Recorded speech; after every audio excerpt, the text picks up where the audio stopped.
ವರುಣ ಅಗ್ನಿ ಕೋರ ಅವಳು ಸಾಕ್ಷಾತ್ತಾಗಿ ಮೂರ್ತಿವಂತಾಗಿ ಅವಳ ಕಡೆಯಿಂದ ಆ ಪುಣ್ಯಭಾವವನ್ನು ತೋತು ಮಾಡ್ತಾ ಇದ್ದು. ಆದ್ದರಿಂದ ಇಂತಹ ದೇವಹೂತಿ ಅಂತ ತಿಳ್ಕೊಂಡು ಆ ಹುಡುಗಿಯನ್ನು ಮಗಳನ್ನ ಕೊಟ್ಟು ಮದುವೆ ಮಾಡಬೇಕು ಅಂತ ತಿಳ್ಕೊಂಡು ಹೇಳ್ತಾರೆ, ಸ್ವೀಕಾರ ಮಾಡು ಅಂತ ತಿಳ್ಕೊಂಡು ಹೇಳಿದ್ದಾನೆ ಪರಮಾತ್ಮ.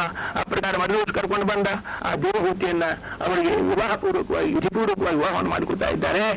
ಆಮೇಲೆ ಹೋಗೋ ಕಾಲಕ್ಕೆ ಆ ದೇವಹೂತಿಯನ್ನ ಅಗಲಿ ಹೋಗ್ಬೇಕಾದ್ರೆ ಪಾಪ ತಾಯಿ ತಂದೆ ಬಹಳ ದುಃಖ ಆಯ್ತು. ರಾಜ ಪರಮೇಶ್ವರ ಅಂಗವಾಗಿ ಅಗ್ನಿ ಹಂಗ ಬಯಸಿರ್ತಕ್ಕಂಥ ಮಗಳನ್ನ ಬಡಬ್ರಾಹ್ಮಣ ಗುಡಿಸಲು ಗೃಹಸ್ಥಿಗೆ ಕೊಡಬೇಕಾಗ್ತಲ್ಲ ಅಂತ ತಿಳ್ಕೊಂಡು ತಾಯಿ ತಂದಿಗೆ ಎಷ್ಟೋ ದುಃಖವಾಗ್ತಾ ಇತ್ತು. ಆದ್ರೂ ಸಹಿತ ಹೇಳಿದ್ಲವಳು ಎಲ್ಲ ಬೇಕಾಗಿರತಕ್ಕಂಥ ಬಟ್ಟೆ ಬರೆ ಬಂಗಾರ ಉಪಹಾರ ಪಹಾರ ಎಲ್ಲ ಇಟ್ಬಿಟ್ಟು ಒಂದು ವರ್ಷದ ತನಕ ಮಗಳಿಗೆ ಆಗ್ಲಿಕ್ಕೆ ಎಷ್ಟು ಬೇಕಷ್ಟು ಎಲ್ಲವನ್ನು ಇಟ್ಬಿಟ್ರೆ ಅದನ್ನೆಲ್ಲ ಬಿಟ್ಟು ಕೊಟ್ಟು ಕಳಿಸಿಬಿಟ್ಟು ರಥವಾಗಿ ಇಟ್ಬಿಡ್ತಾ ಇದ್ದಾರೆ. ಅಮ್ಮ ಇಂತಹ ಶ್ರೇಷ್ಠರಾಗಿರ್ತಕ್ಕಂಥ ತಪಸ್ಸುಗಳು ಯೋಗಿಗಳು ಇವರಿಗೆ ನಾನು ವಿವಾಹ ಮಾಡಿಕೊಡ್ತಾ ಇದ್ದೀರಿ. ಆದ್ದರಿಂದ ನನ್ನ ಜನ್ಮಾಂತರ ಸುಖದ ಪುಣ್ಯ ದಂಡ ಆಗ್ತಾ ಇದೆ. ಅದಕ್ಕಾಗಿ ಇದು ಯಾವುದೂ ಬೇಡ, ನಾನು ಅವರ ಜಪ ಮಾಡಿ ಮೂಗು ಹುಡ್ಕೊಂಡು ನಾವು ಮುಂದೆ ಹೊಸ ಬಟ್ಟೆ ಬರೆ ಬಂಗಾರ ಆಭರಣ ಹಾಕೊಂಡು ಅಲ್ಲಿ ತಿರುಗಾಡುವುದು ಬೇಡ. ಅದಕ್ಕಾಗಿ ನಾನು ಅವ್ರ ಜೊತೆ ತಪಸ್ಸನ್ನು ಮಾಡ್ತೀನಿ ಅಂತಕೊಂಡು ಹೇಳಿದ್ದಾರೆ. ಇಬ್ಬರು ಕೂಡ ತಪಸ್ಸನ್ನು ಮಾಡ್ತಾ ಇದ್ದಾರೆ. ಎಷ್ಟು ಮಾಡಿದ್ರಿ? ದೇವಹೂತಿ ಮತ್ತು ಕದ್ದಮ ಪ್ರಜಾಪತಿಗಳು ಇಬ್ಬರು ಕೂತ್ಕೊಂಡು ಅನೇಕ ವರ್ಷಗಳವರೆಗೆ ತಪಸ್ಸನ್ನು ಮಾಡ್ತಾ ಇದ್ದಾರೆ. ಎಷ್ಟೋ ವರ್ಷದ ಮೇಲೆ ಅವರು ತಮ್ಮ ತಪಸ್ಸು ಆಯಿತು ಅಂತ ಅನಿಸ್ತು. ಭಗವಂತ ಪ್ರೀತನಾದ, ಪರಮಾತ್ಮ ಪ್ರತ್ಯಕ್ಷಾದ, ಪರಮಾತ್ಮ ಪ್ರಸನ್ನನಾದ, ಎದುರಿಗೆ ಬಂದು ನಿಂತುಕೊಂಡ, ದೇವರ ದರ್ಶನ ಆಯ್ತು ಅವರಿಗೆ. ನಾನು ತಪಸ್ಸಿದ್ಧ ಆಯ್ತು. ಆಮೇಲೆ ತಪಸ್ಸಿದ್ಧ ಆದ ಮೇಲೆ ಒಂದು ದಿವಸ ಹರ್ಕೊಂಡಿದ್ರು. ಅಷ್ಟರೊಳಗೆ ದೇವಹೂತಿ ಬಂದು ಪಾಪ ದೇವಹೂತಿ ಬಂದ ಅಕ್ಷರವೇ ನೋಡಿದ್ರು. ಅವರಿಗೆ ಬಹಳ ಕೆಟ್ಟ ಅನಿಸ್ತು.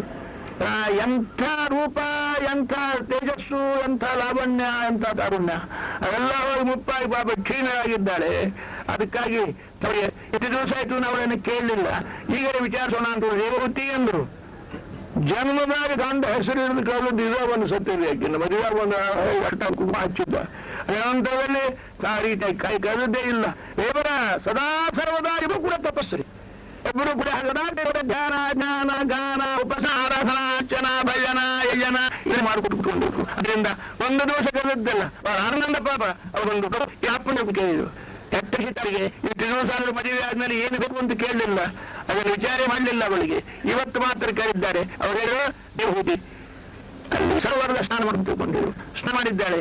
ಸ್ನಾನ ಮಾಡಿ ಎದ್ದು ಒಳಗಾಗಿ ಅವಳಿಗೆ ಅದ್ಭುತ ದಾಸಿಯರು 200 ಜನ ದಾಸಿಯರು ಸುತ್ತಮುತ್ತ ಅವಳಿಗೆ ಏನು ಬೇಕಾದ ಕೊಡಬೇಕು ಕೈ ಮುಕ್ಕೊಂಡು ನಿಂತುಕೊಂಡಿದ್ದಾರೆ. ಅವರೆಲ್ಲರೂ ಕೂಡ ತಂದು ಅವಳಿಗೆ ಆ ಕನ್ನಡಿಯನ್ನು ತೋರಿಸ್ತಾ ಇದ್ದಾರೆ. ಕನ್ನಡಿಯಾಗಿ ನೋಡಿದ್ಲು. ನನ್ನ ಮದುವೆ ಆಗುವ ಕಾಲಕ್ಕೆ ಏನು ರೂಪ ಸೌಂದರ್ಯ ಅದೇ ತದ್ರೂಪ ಹಂಗೆ 18 ವರ್ಷದ ಹುಡುಗಿಯಾಗಿ ನಿಂತ್ಕೊಂಡು ಬಿಡ್ತಾ ಇದ್ದಾಳೆ. ಆವಾಗ ಅವಳಿಗೆ ಅನಿಸ್ತು, ದೇವರ ಇಂಥ ಅದ್ಭುತವಾಗಿರ್ತಕ್ಕಂಥ ಸೌಂದರ್ಯವನ್ನು ಕೊಟ್ಟು, ಆದರೆ ಇದಕ್ಕೆ ಸರಿಯಾಗಿರ್ತಕ್ಕಂಥ ನಮ್ಮ ಯಜಮಾನ ಮಾತ್ರ ಬಂಧುಕರಾಗಿ ಕೆಂಕೋತು ಗೂಡ್ಕೋತು ಮೂರ ಕೂತ್ಕೊಂಡಿದ್ದಾರೆ. ಆದ್ದರಿಂದ ನನಗೆ ಯಾಕೆ ಕೊಟ್ಟೆಪ್ಪ ಅಂತ ತಿಳ್ಕೊಂಡು ವಿಚಾರ ಮಾಡುವುದಲ್ಲ. ಮತ್ತೊಂದು ದೇವಹೂತಿ ನೋಡ್ತಾಳೆ. ಮದುವೆ ಕಾಲಕ್ಕೆ ಹೆಂಗಿದ್ರು ಯಾವ ತಾರುಣ್ಯ, ಯಾವ ಲಾವಣ್ಯ, ಯಾವ ಕೈ ತೇಜಸ್ಸು ಇರ್ತು ಅದೇ ತದ್ರೂಪವಾಗಿ ಬಂದು ನಿಂತುಕೊಂಡು ಬಿಡ್ತಾ ಇದ್ದಾರೆ. ಅವಾಗ ಹೇಳಿದವರು ದೇವಯಾನಿ ಹೋಗೋಣ, ವಿಮಾನ ಬಂದು ನಿಂತು ಯಾವನ ಅಪಘಾತ ಆಗತಕ್ಕಂಥ ವಿಮಾನಗಳನ್ನು ಅವೆಲ್ಲ ದೇವಯಾನವು. ಆದ್ದರಿಂದ ಹೊರಟಿದ್ದಾರೆ. ಎಲ್ಲಿ ಹೋಗಿದ್ದಾರೆ? ನಂದನವನಕ್ಕೆ ಹೋಗಿದ್ದಾರೆ. ಎಂದರೆ ಉದ್ಯಾನ, ಆ ಉದ್ಯಾನ ಮೊದಲು ಹೋಗಿದ್ದಾರೆ. ಹೋಗಿ ಅಲ್ಲಿ ನಿಂತುಕೊಂಡು ಸ್ವಚ್ಛಂದವಾಗಿ ಆನಂದದಿಂದ ಆಮೇಲೆ ಕುಬೇರನ ಉಪವನಕ್ಕೆ ಹೋಗಿದ್ದಾರೆ. ಎಲ್ಲ ಕಡೆನೂ ಹೋಗಿ ಆನಂದವನ್ನು ಮಾಡಿದ್ದಾರೆ. 100 ವರ್ಷಗಳವರೆಗೆ ಸ್ವಚ್ಛಂದವಾಗಿ ಆನಂದದಿಂದ ವಿಹಾರ, ವಿಭ್ರಮ, ವಿಲಾಸ, ವಿನೋದ ಎಲ್ಲವನ್ನು ಮಾಡಿದ್ದಾರೆ. ದೇವಹೂತಿ ಹೇಳಿದ್ರು, ಸಾಕಿನೆತ್ತಿ ಹೋಗೋಣ. ನಿಮ್ಮಂತಹ ಪುಣ್ಯಾತ್ಮರನ್ನು ನಾನು ಸಂಸಾರದಲ್ಲಿ ಮತ್ತೆ ಪುನಃ ಯಾರು ತಂದಾಯಿತು. ಅದಕ್ಕಾಗಿ ಇದು ಬಹಳ ಅಪರೂಪ್ರಿ. ಶ್ರೀಮಂತಗಿರಿಗೆ ವೈಭವಕ್ಕೆ ಹೋಗ್ತಾರ್ರಿ. ಅದರಿಂದ ಮತ್ತೆ ಪುನಃ ವೈರಾಗ್ಯದ ಜೀವ ಹತ್ತಿರ ಬರೋದು ಮಾತ್ರ ಆ ಭೋಗದಿಂದ ತ್ಯಾಗಕ್ಕೆ ಬರೋದು, ಸೌಭಾಗ್ಯದಿಂದ ವೈರಾಗ್ಯಕ್ಕೆ ಬರೋದು. ಪ್ರಪಂಚದೊಳಗ ಇದು ಒಂದೇ ದೃಷ್ಟಾಂತ ನಮಗೆ. ಆ ರೀತಿಯಾಗಿ ಅವರೇ ಹೇಳ್ತಾ ಇದ್ದಾರೆ. ಮೂರ್ತಿ ಇನ್ನು ನಾವು ನಮ್ಮ ಆಶ್ರಮಕ್ಕೆ ಹೋಗೋಣ, ನಮ್ಮ ತಪಸ್ಸನ್ನು ಮಾಡೋಣ, ಈ ಸಂಸಾರಿಕ ಸುಖವಾಗಿರ್ತಕ್ಕಂಥದ್ದು ಅಲಂ ಬುದ್ಧಿಯನ್ನು ಹುಟ್ಟಿಸೋಣ ಅಂತ ತಿಳ್ಕೊಂಡು ಹೇಳ್ತಾ ಇದ್ದಾರೆ. ಮತ್ತೆ ಬಂದಿದ್ದಾರೆ, ತಮ್ಮ ಆಶ್ರಮಕ್ಕೆ ನಿಂತುಕೊಂಡಿರ್ತಾ ಇದ್ದಾರೆ. ಆಮೇಲೆ ಅವರು ನಾನು ಸ್ವಾಮಿಗಳಾಗ್ತೀನಿ, ಹೋಗ್ತೀನಿ, ಅಪ್ಪಣೆ ಕೊಡೋದು ಹೋಗ್ತೀನಿ ಅಂತ ತಿಳ್ಕೊಂಡು ಕೇಳಿದರು. ಅವರಲ್ಲೂ ನಿಮ್ಮ ಮಾರ್ಗದೊಳಗೆ ನಾನು ಅಡ್ಡಾಗಿ ಎಂದು ನಿಂದಿರೋದಿಲ್ಲ. ಎಷ್ಟೋ ಜನ ನಮ್ಮಲ್ಲಿ ಭಾರತೀಯ ಸ್ತ್ರೀಯರಾಗಿರ್ತಕ್ಕಂಥವರು ಗಂಡಗೆ ಸನ್ಯಾಸಾಶ್ರಮ ಮಠಕ್ಕೆ ಸಮ್ಮತಿಯನ್ನು ಕೊಟ್ಟಿದ್ದಾರೆ. ಅವರು ಮಾಡ್ತಕ್ಕಂಥ ಸಾಧನ, ಮಾಡ್ತಕ್ಕಂಥ ಉದ್ಧಾರ ಇದಕ್ಕೆ ಅಡ್ಡನಿಂದ ವಿಘ್ನ ಆಗಬಾರದು ಅಂತ ತಿಳಿದುಕೊಂಡು ನಾನು ಅವರಾಗಿರ್ತಕ್ಕಂಥ ಹೀಗಾಗಿ ಪಾದಗೆ 2 ಹೆಂಡಂದರೆ ಕಾಂತಾಯುಗ್ಮೆ ಗಗರುಜರೆ ಜಾರ್ವಶೇಷ ಪ್ರತೀತೆ ಅಂತ ತಿಳ್ಕೊಂಡು ಹೇಳಿದಂಗೆ ಇಬ್ಬರು ಹೆಂಡಂದರು ಒಳ್ಳೆ ಸುಂದರವಾಗಿರ್ತಕ್ಕಂಥವ್ರು, ಕಾಂತಾಯುಗ್ಮೆ ಕನಕರುಚರೆ. ಆದ್ದರಿಂದ ಒಳ್ಳೆ ಸುವರ್ಣಾಂಗಿಗಳಾಗಿ ಸುವರ್ಣಾಂಗಿಯಿಂದ ಮೈಮೇಲೆ ಸುವರ್ಣ ಹಾಕ್ಕೊಡುತ್ತಲ್ಲ, ಅವರೇ ಮೈನೇ ಸ್ವರ್ಣವಾಗಿತ್ತು. ಇಂಥ ಇಬ್ರು ಸಹಿತ ಇದ್ರಿಸುತ್ತೆ. ಆವಾಗ ಗುರುಗಳು ಅಕ್ಷೋಭ್ಯ ತೀರ್ಥಮನಿಗಳು ಆಶ್ರಮವನ್ನು ಕೊಟ್ಟು ಅವರನ್ನ ಹತ್ತಿರ ಕೂಡಿಸಿಕೊಂಡು ಉತ್ತರಾಧಿಕಾರಿ ಅಂತ ಹೇಳ್ಕೊಂಡು ವಿಠಲನ ಆಜ್ಞಾರ ಪ್ರಕಾರ ಮಾಡಿದ್ರು. ಪಂಡರಪುರದ ವಿಠಲನ ಆಜ್ಞಾದಿಂದ ಸನ್ಯಾಸಾಶ್ರಮವನ್ನು ಕೊಟ್ಟು ಬಿಟ್ಟಿದ್ದಾರೆ. ಸಂಧ್ಯಾವಳಿ ಅಂತ ತಿಳ್ಕೊಂಡು ಹೇಳತಕ್ಕಂಥ ತುಂಬಾ ಭೀಮರತಿ ತಟಾಕದ ಮೇಲೆ ಆಶ್ರಮವಿದೆ, ಮುಗಿದಿದೆ. ಆ ಸುದ್ದಿ ಅವರ ಅಪ್ಪಗೆ ಬಂತು. ಬಂದಾಕ ನೋಡ ಮಗನ ಸ್ವಾಮಿಗಳು ಕೂಸಿರು ಬೈದ ಅವರಿಗೆ, ಏನೇನು ಬುದ್ಧಿನೇನು. ಆದ್ದರಿಂದ ಇಬ್ಬರು ಹೆಂಡಂದ್ರ ಮಗ ಇನ್ನೇನು ಶೇಖ ಪತ್ರವನ್ನು ಕೂಡ ಮಾಡಿಲ್ಲ, ಹುಡುಗನ ತಲೆ ಬೋಗಿಸಿ ಕೂಡಿಸಿಬಿಟ್ರಿ, ನಮ್ಮ ಸಂಸಾರವನ್ನು ಅಡ್ನಾಡು ಮಾಡಿದ್ರಿ ಎಂದು ಒದರಾಡ್ಲಿಕ್ಕೆ ಕರ್ಕೊಂಡು ಹೋಗಪ್ಪ ನಿನ್ನ ಮಗನ್ನ. ಕರ್ಕೊಂಡು ಬಂದಿದ್ದಾನೆ ಅಪ್ಪ. ಮನೆಯಾಗಿ ಬಂದ್ರೆ ಏನು ಯಾವ ಕಡೆನೂ ಲಕ್ಷಣ ಇಲ್ಲ ಅವರಿಗೆ. ವಿರಕ್ತರಾಗಿ ಹೋಗಿ ಆಶ್ರಮವನ್ನು ಸ್ವೀಕಾರ ಮಾಡಿದ್ದಾರೆ. ಆದ್ದರಿಂದ ಮಂದಿ ಅಂದ್ರು ಹಿಂಗಾಗಿ ಏನು ಇಟ್ಲಿಲ್ಲ, ಯಾವುದೂ ಕೂಡ ಕೇವಲ ಭಗವಂತನ ಧ್ಯಾನ ಮಾಡ್ಕೊಂಡು ಕೂತ್ಕೊಂಡ್ಬಿಟ್ಟಿರ್ತಾನೆ. ಕಣ್ಣು ಮುಟ್ಟಿ ಅಖಂಡವಾಗಿ ಭಗವದ್ ಧ್ಯಾನ ನೋಡ್ರಿ. ಹಂಗೂ ಮದುವೆ ಮಾಡಿ ನಿಷೇಧ ಪ್ರಸ್ತಾವ ಮಾಡಿದ್ರೆ ಹುಡುಗರು ಹಾದಿಗೆ ಬರ್ತಾ ಇದ್ದಾವ. ಆದ್ದರಿಂದ ಕಳಿಸ್ರಿ ಎಂದು ಆ ರೀತಿಯಾಗಿ ಮಾಡಿದರೆ ಒಳಗೆ ಸರ್ಪ ಅವರು ಮಹಾರಾಯರು. ನಾವು ಕನ್ಯಾಮಣಿಗಳು ಬಂದ ಪತ್ನಿಯವರು ಬಂದು ನೋಡ್ಕೊಂಡಿದ್ರೆ ನೋಡಿದ್ರು ಸರ್ಪ ರೂಪವಾಗಿ ನಿಂತಿದ್ರು. ಬಂದು ಹೇಳ್ತಾ ಇದ್ದಾರೆ ಅತ್ತಿ ಮಾವಿಗೆ, ತಾಯಿ ಅವರಿಗೆ ಯಾವುದೇ ಥರದ ಬಲಾತ್ಕಾರವನ್ನು ಮಾಡಬೇಡ್ರಿ. ಇಟ್ಟು ಮೀರಿನ ವಿಟ್ರಸೈದ ಸಂಸಾರದೊಳಗೆ ಇರುವುದಿಲ್ಲ. ಭಗವದ್ ಧ್ಯಾನಕ್ಕೆ ತಾನು ಮನಸ್ಸರಾಗಿ ಕೂತ್ಕೊಂಡ್ಬಿಡ್ತಾ ಇದ್ದಾರೆ ಅಂತ ತಿಳಿದುಕೊಂಡು ಅವರಿಗೆ ತಂದೆ ತಾಯಿ ಮುಖಾಂತರವಾಗಿ ಹೇಳಿ ಕಳಿಸಿಬಿಡ್ತಾ ಇದ್ದಾರೆ. ಅವರ ತಂದೆ ತಾಯಿ ತಮ್ಮ ತಾಯಿ ತಂದೆ ನೀವು ಹೋಗ್ರಿ ಎನ್ನೇ ಅತ್ಯಾಶ್ರಮ ಸ್ವೀಕಾರ ಮಾಡಿ ಚಿತ್ರತ್ತರ ನಿಮ್ಮನ್ನು ಹೇಳಿದರು. ಆದ್ದರಿಂದ ಅವರ ಹೆಂಡತಿ ಮಕ್ಕಳು ಎಲ್ಲರೂ ಕೂಡ ಸನ್ಯಾಸಾಶ್ರಮ ಸ್ವೀಕಾರ ಮಾಡಿದ್ದಾರೆ. ರಾಘವೇಂದ್ರ ಸ್ವಾಮಿಗಳು ಸರಸ್ವತಿ ಬಾಯಿ ಅಂತ ತಿಳ್ಕೊಂಡು ಹೇಳ್ತಕ್ಕಂಥವರು ಅವರ ಗುರುಗಳು ಹೇಳ್ತಾ ಇದ್ರು, ಶಂಕರ ಭಟ್ರ ಆಶ್ರಮ ತಗೋರಿ ಅಂತ ತಿಳಿದುಕೊಂಡು ಅಲ್ಲೇಂದ್ರೆ ಅವರು ಬಾಲ ಭಾರ್ಯ ಬಾಲಕೋ ರೋಪಣೀತ. ನನ್ನ ಹೆಂಡತಿನ ಸಣ್ಣ ಹಾಕಿದ್ದಲ್ಲ, ಮಕ್ಕಳನ್ನು ಮುಂಜಾನೆಯನ್ನು ಮಾಡಿಲ್ಲ, ಬರೋದಿಲ್ಲ ಅಂತ ತಿಳ್ಕೊಂಡು ಹೇಳಿದ್ರು ಸಹಿತ ಪುನಃ ಮೇಲೆ ಮೇಲೆ ಮೇಲೆ ಮೇಲೆ ಲಕ್ಷ್ಮೀ ದೇವಿ ಬಂದು, ಸರಸ್ವತಿ ದೇವಿ ಬಂದು ವೆಂಕಣ್ಣ ಭಟ್ಟರಿಗೆ ನೀವು ಆಶ್ರಮ ಸ್ವೀಕಾರ ಮಾಡಿ ಜಗದೋದ್ಧಾರ ಮಾಡಿ ಅಂತ ತಿಳ್ಕೊಂಡು ಒಪ್ಪಾದ ಮೇಲೆ ಮನೆ ಕೂತರು, ಅವರು ನಿಂತರು, ದೇವರ ಧ್ಯಾನ ಇಟ್ಲ ಲಕ್ಷಣ ಇಲ್ಲ. ಅವಾಗ ಸರಸ್ವತಿ ತಿಳ್ಕೊಂಡು ಇವ್ರನ್ನ ಇಟ್ಟು ಉಪಯೋಗ ಇಲ್ಲ. ಆದ್ದರಿಂದ ಹೋಗಿ ಬರ್ರಿ ನೀವು ಆಶ್ರಮ ತಗೋರಿ ಅಂತ ತಿಳ್ಕೊಂಡು ಹೇಳಿಲ್ಲ. ತಾನಾಗಿ ಬಾಯಿ ಬಿಟ್ಟು ಹೇಳಿಲ್ಲ ನೀವು ಸನ್ಯಾಸಾಶ್ರಮ ತಗೋಬಹುದು ಅಂತ. ಅವರ ಅಪ್ಪನೇ ತಗೊಂಡು ಬಂದು ಸನ್ಯಾಸಾಶ್ರಮ ತಗೊಂಡು ಆಶ್ರಮ ಕುಂಭಕೋಣರಾಗಿದ್ದರು ಅವರು ಸ್ವಾಮಿಗಳಂದರು ಸುಧೀಂದ್ರ ತೀರ್ಥರು ಇಲ್ಲಿ ಆಶ್ರಮ ಕೊಟ್ಟು ಬಿಟ್ಟರು. ಅವ್ರು ಹೆಂಡತಿ ಪಾಪ ಗಾಬರಿ ಆಗ್ತಾರೆ ಅಂತ ತಿಳ್ಕೊಂಡು ಅವರನ್ನ ತಂಜಾವೂರಿಗೆ ಕರ್ಕೊಂಡು ಹೋಗಿ ಅಲ್ಲಿ ಆಶ್ರಮ ಕೊಟ್ಟರು.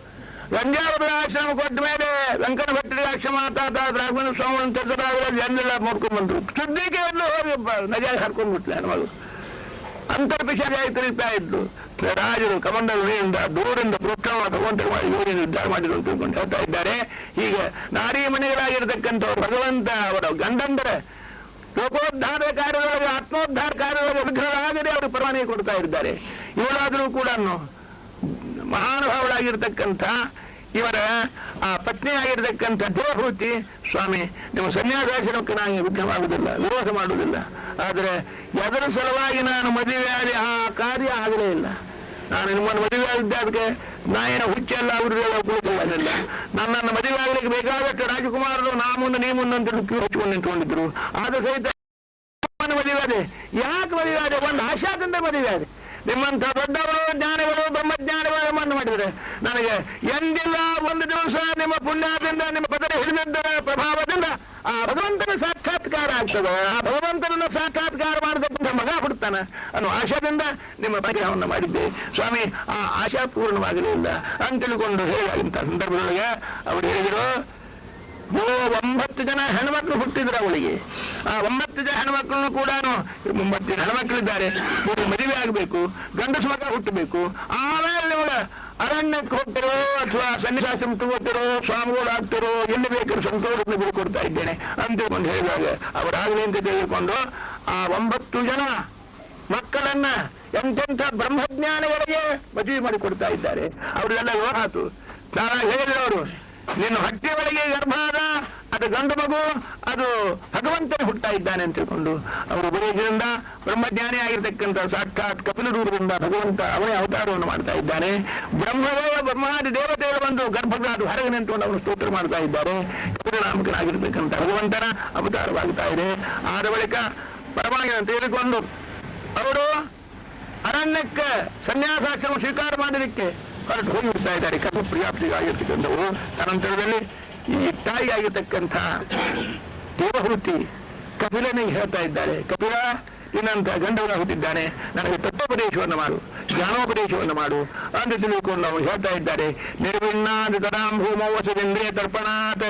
ಆದ್ದರಿಂದ ಈ ಇಂದ್ರಿಯವನ್ನ ತರ್ಪಣ ಮಾಡುವವರೆಗೂ ಸಂತೋಷಪಡಿಸುವುದಾಗ ನಾನು ನಿರ್ವಿಣ್ಣನಾಗಿದ್ದೇನೆ, ಸೋತು ಸುಣ್ಣನಾಗಿದ್ದೇನೆ ಕಪಿಲ.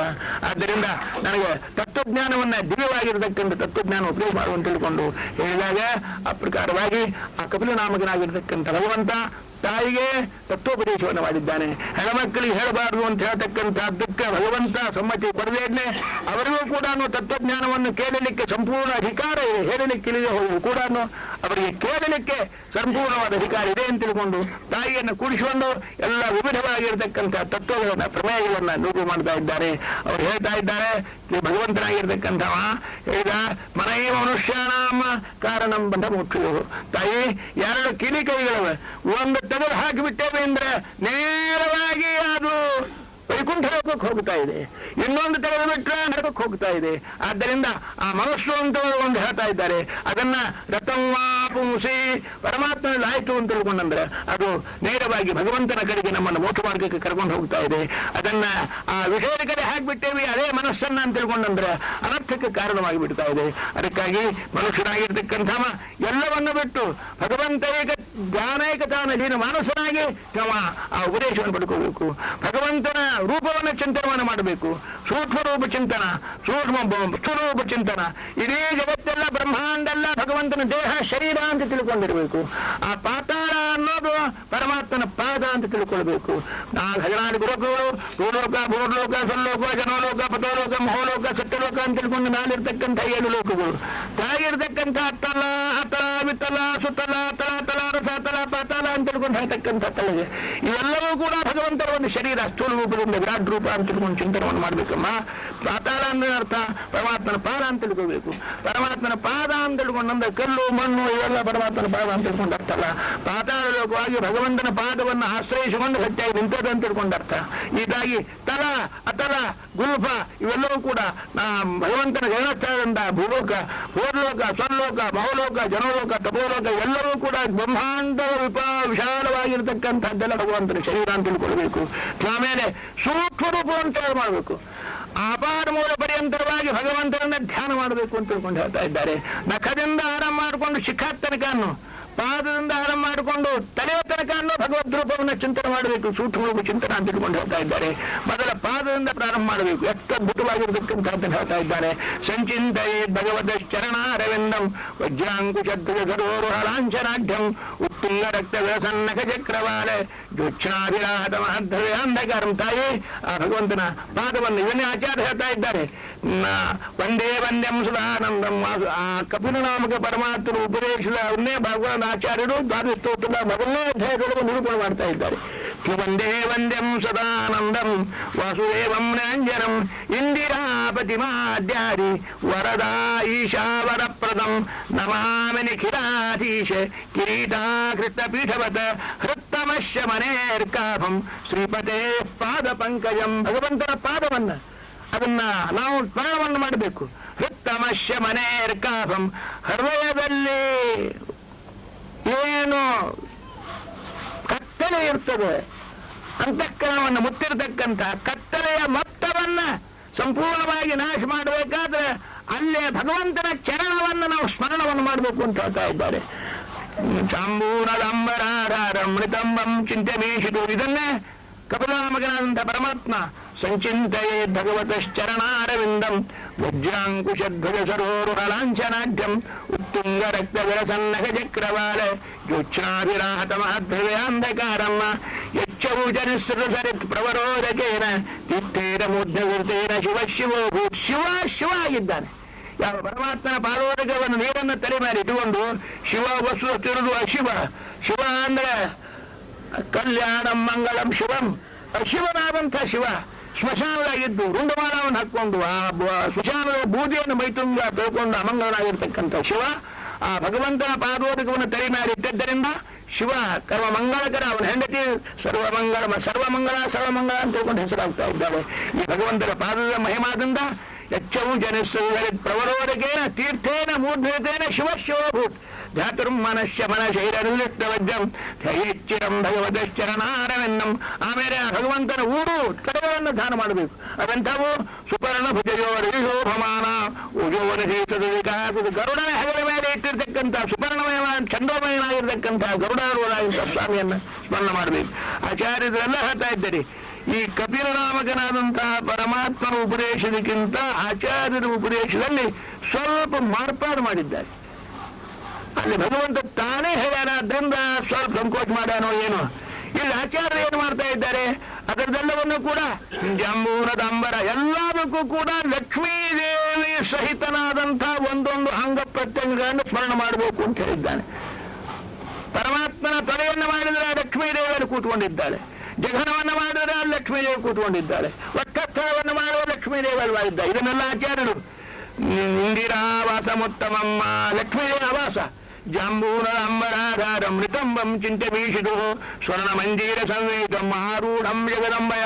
ಭಗವಂತನ ಸ್ವಂತವನ್ನ ಜಾಂಬೂನದ ಪೀತಾಂಬರ ಉಟ್ಕೊಂಡಿರ್ತಂಗ ಪೀತಾಂಬರಕ್ಕೆ ಆಧಾರವಾಗಿರ್ತಕ್ಕಂಥ ಆ ಮಧ್ಯಭಾಗವನ್ನ ಜಾಂಬೂನದ ಅಂಬರಾಧಾರಂ ನಿತಂಬಂ ಚಿಂತೆ ಬೀಸಿದು ಸ್ವರ್ಣ ಮಂಜೀರ ಸಂವೇದಂ ಆರೂಢಂ ಜಗದಂಬಯ. ಲಕ್ಷ್ಮೀದೇವಿ ಆರೋಹಣ ಮಾಡಿರ್ತಕ್ಕಂಥ ಅದನ್ನು ಕೂಡ ನಡೆಯಬೇಕು. ಅಲ್ಲಿ ಮಾತ್ರ ಅದನ್ನು ಹೇಳುದಿಲ್ಲ. ಅದಕ್ಕಾಗಿ ಊರು ಸುವರ್ಣ ಭಜಯೋರಿಯೋ ಮಾನ ಕುಸುಮಾವಾಸೌ ಕಾಲಂಬಿ ಪೀಠ ಪರವಾಸುಜಿ ವರ್ತಮಾನ ಕಂಚೀಕಲಾಪ ವೈರಂಬರಿತಂಬ ನಾಭಿರ್ಹರ್ದಂ. ಭಗವಂತನ ನಾಭಿ ಕಮಲವನ್ನ ಧ್ಯಾನ ಮಾಡಬೇಕು.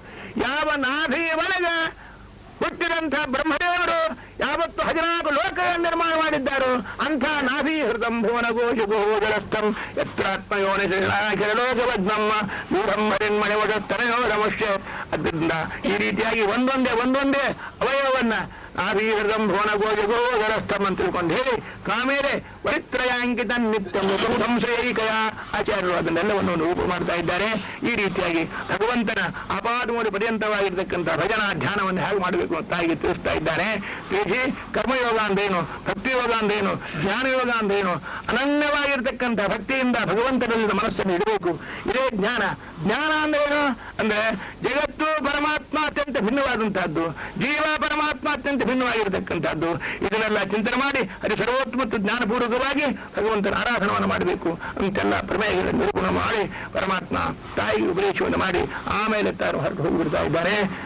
ಆಮೇಲೆ ಇವನೇನು ಮಾಡಿದ್ದಾರೆ, ಆ ಬೇಕಾದಷ್ಟು ಐಶ್ವರ್ಯ ದಾಸೇರು ಭೋಗ ಸಾಮಗ್ರಿ ಎಲ್ಲ ಇದ್ರು ಸಹಿತ ಅದನ್ನೆಲ್ಲ ಬಿಟ್ಟು ಅವ ಮಗ ಮಾಡಿರ್ತಕ್ಕಂಥ ಉಪದೇಶದಂತೇನೆ ಭಗವಂತನ ನಿರಂತರವಾಗಿ ಧ್ಯಾನವನ್ನು ಮಾಡ್ತಾ ಇದ್ದಾಳೆ. ದೇಹದೊಳಗೆ ಎಚ್ಚರಿಲ್ಲ ಹಂಗ ಮೈ ಮೇಲೆ ಸುತ್ತ ಹುತ್ತ ಕಟ್ಟಿ ಬಿಡ್ತಾ ಇದೆ. ಅಲ್ಲೇ ನಿಂತುಕೊಂಡು ಮೈ ಮೇಲಿನ ವಸ್ತ್ರಗಳೆಲ್ಲ ಹೋಗಿಬಿಡ್ತಾವೆ. ವಸ್ತ್ರ ಹೋಗು, ವಸ್ತುಗಳು ಹೋಗು, ತೊಗಲು ಸಹಿತ ಹೋಗ್ಯದ. ಕೇವಲ ಹೃದಯದೊಳಗೆ ಮಾತ್ರ ಸ್ವಲ್ಪ ಜೀವ ಮಿಡಿತಾ ಇದೆ. ಅಲ್ಲಿ ಭಗವಂತನ ಧ್ಯಾನ ಮಾಡ್ತಾ ಕೂತ್ಕೊಂಡಿದ್ದಾಳೆ. ಈ ರೀತಿಯಾಗಿ ಆ ತಾಯಿಯಾಗಿರ್ತಕ್ಕಂಥವಳು ನದಿಯಾಗಿ ಹರಿತಾ ಇದ್ದಾಳೆ, ಪುಣ್ಯ ನದಿಯಾಗಿರ್ತಕ್ಕಂಥದ್ದು. ಹೀಗೆ ಭಗವಂತನ ದಿವ್ಯವಾಗಿರ್ತಕ್ಕಂಥ ಚರಿತ್ರೆಯನ್ನು ಉಪದೇಶ ಮಾಡಿರ್ತಕ್ಕಂಥ ಇವತ್ತಾಗಲ್ಲಿ ಈ ರೀತಿ ಹೇಳಿ ಮುಂದೆ ಅವರೆಲ್ಲರೂ ಕೂಡ ಯಾವ್ಯಾವ ರೀತಿಯಾಗಿ ಹೆಣ್ಮಕ್ಕಳಿಗೆಲ್ಲರೂ ಕೂಡ ಹೇಳ್ತಾ ಇದ್ದಾರೆ. ಮುಗಿದ ಮೇಲೆ ಗಂಡು ಮಕ್ಕಳಾಗಿರ್ತಕ್ಕಂಥ ಉತ್ತಾನಪಾದ, ಪ್ರಿಯಮೂರ್ತ ಇವರ ಚರಿತ್ರವನ್ನು ಕೂಡ ಭಗವದ್ಭಕ್ತ ಚರಿತ್ರವನ್ನು ಹೇಳ್ತಾ ಇದ್ದಾರೆ. ಆ ಕಥಾ ಮಂಗಲಂ ಭಗವಾನ್ ವಿಷ್ಣು ಮಂಗಲಂ ಮಧುವನ ಮಂಗಲಂ ಪುಂಡರೀಕಾಕ್ಷ ಮಂಗಲಂ ಕುರು ಹರಿಜಂತೆ ಸರ್ವದೇವೈಕ ವಂದ್ಯ ಪರಮ ಗುರು ರಭಿಷ್ಟಾವಾಪ್ತಿರಸ್ಯ ಜನಾನಾಂ ನಿಖಿಲ ಗುಣಗಣಾರ್ಣೋ ನಿತ್ಯ ನಿರ್ಮುಕ್ತ ದೋಷ ಸರಸಿಜನಯನೋಸೌ ಶ್ರೀಪತಿ ನಿರ್ಮಾಣದೋ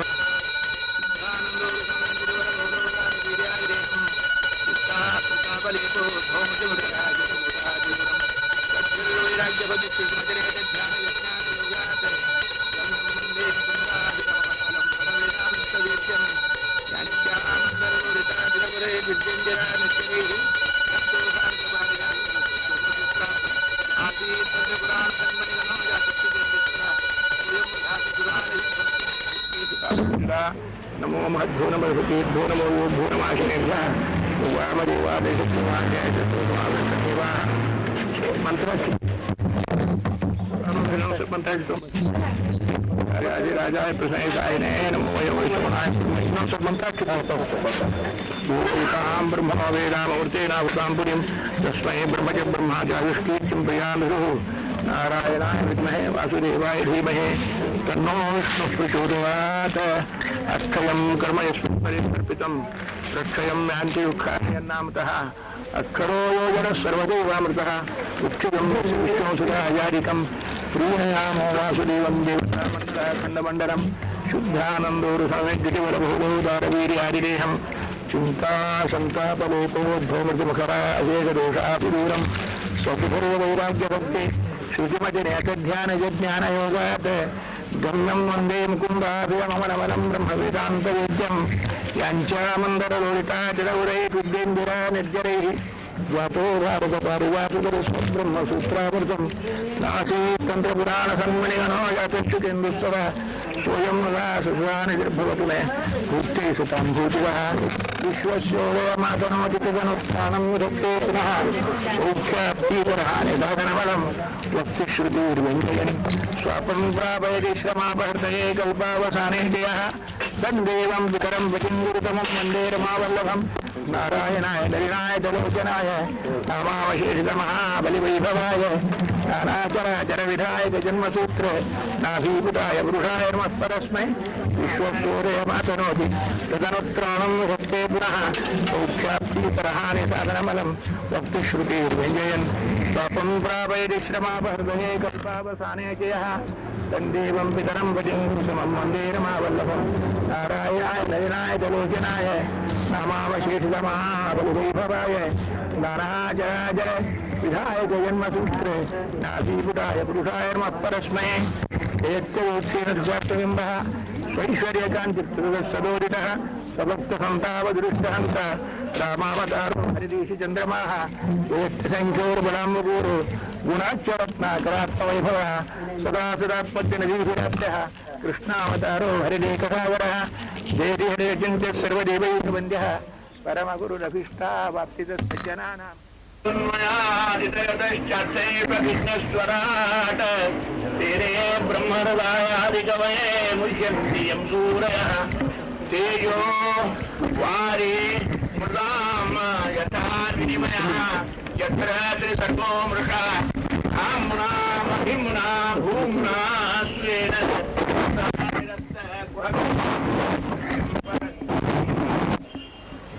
ೀನ ಪ್ರಾದುರಭಾವಿ ಭೂಮಿವರಯೇ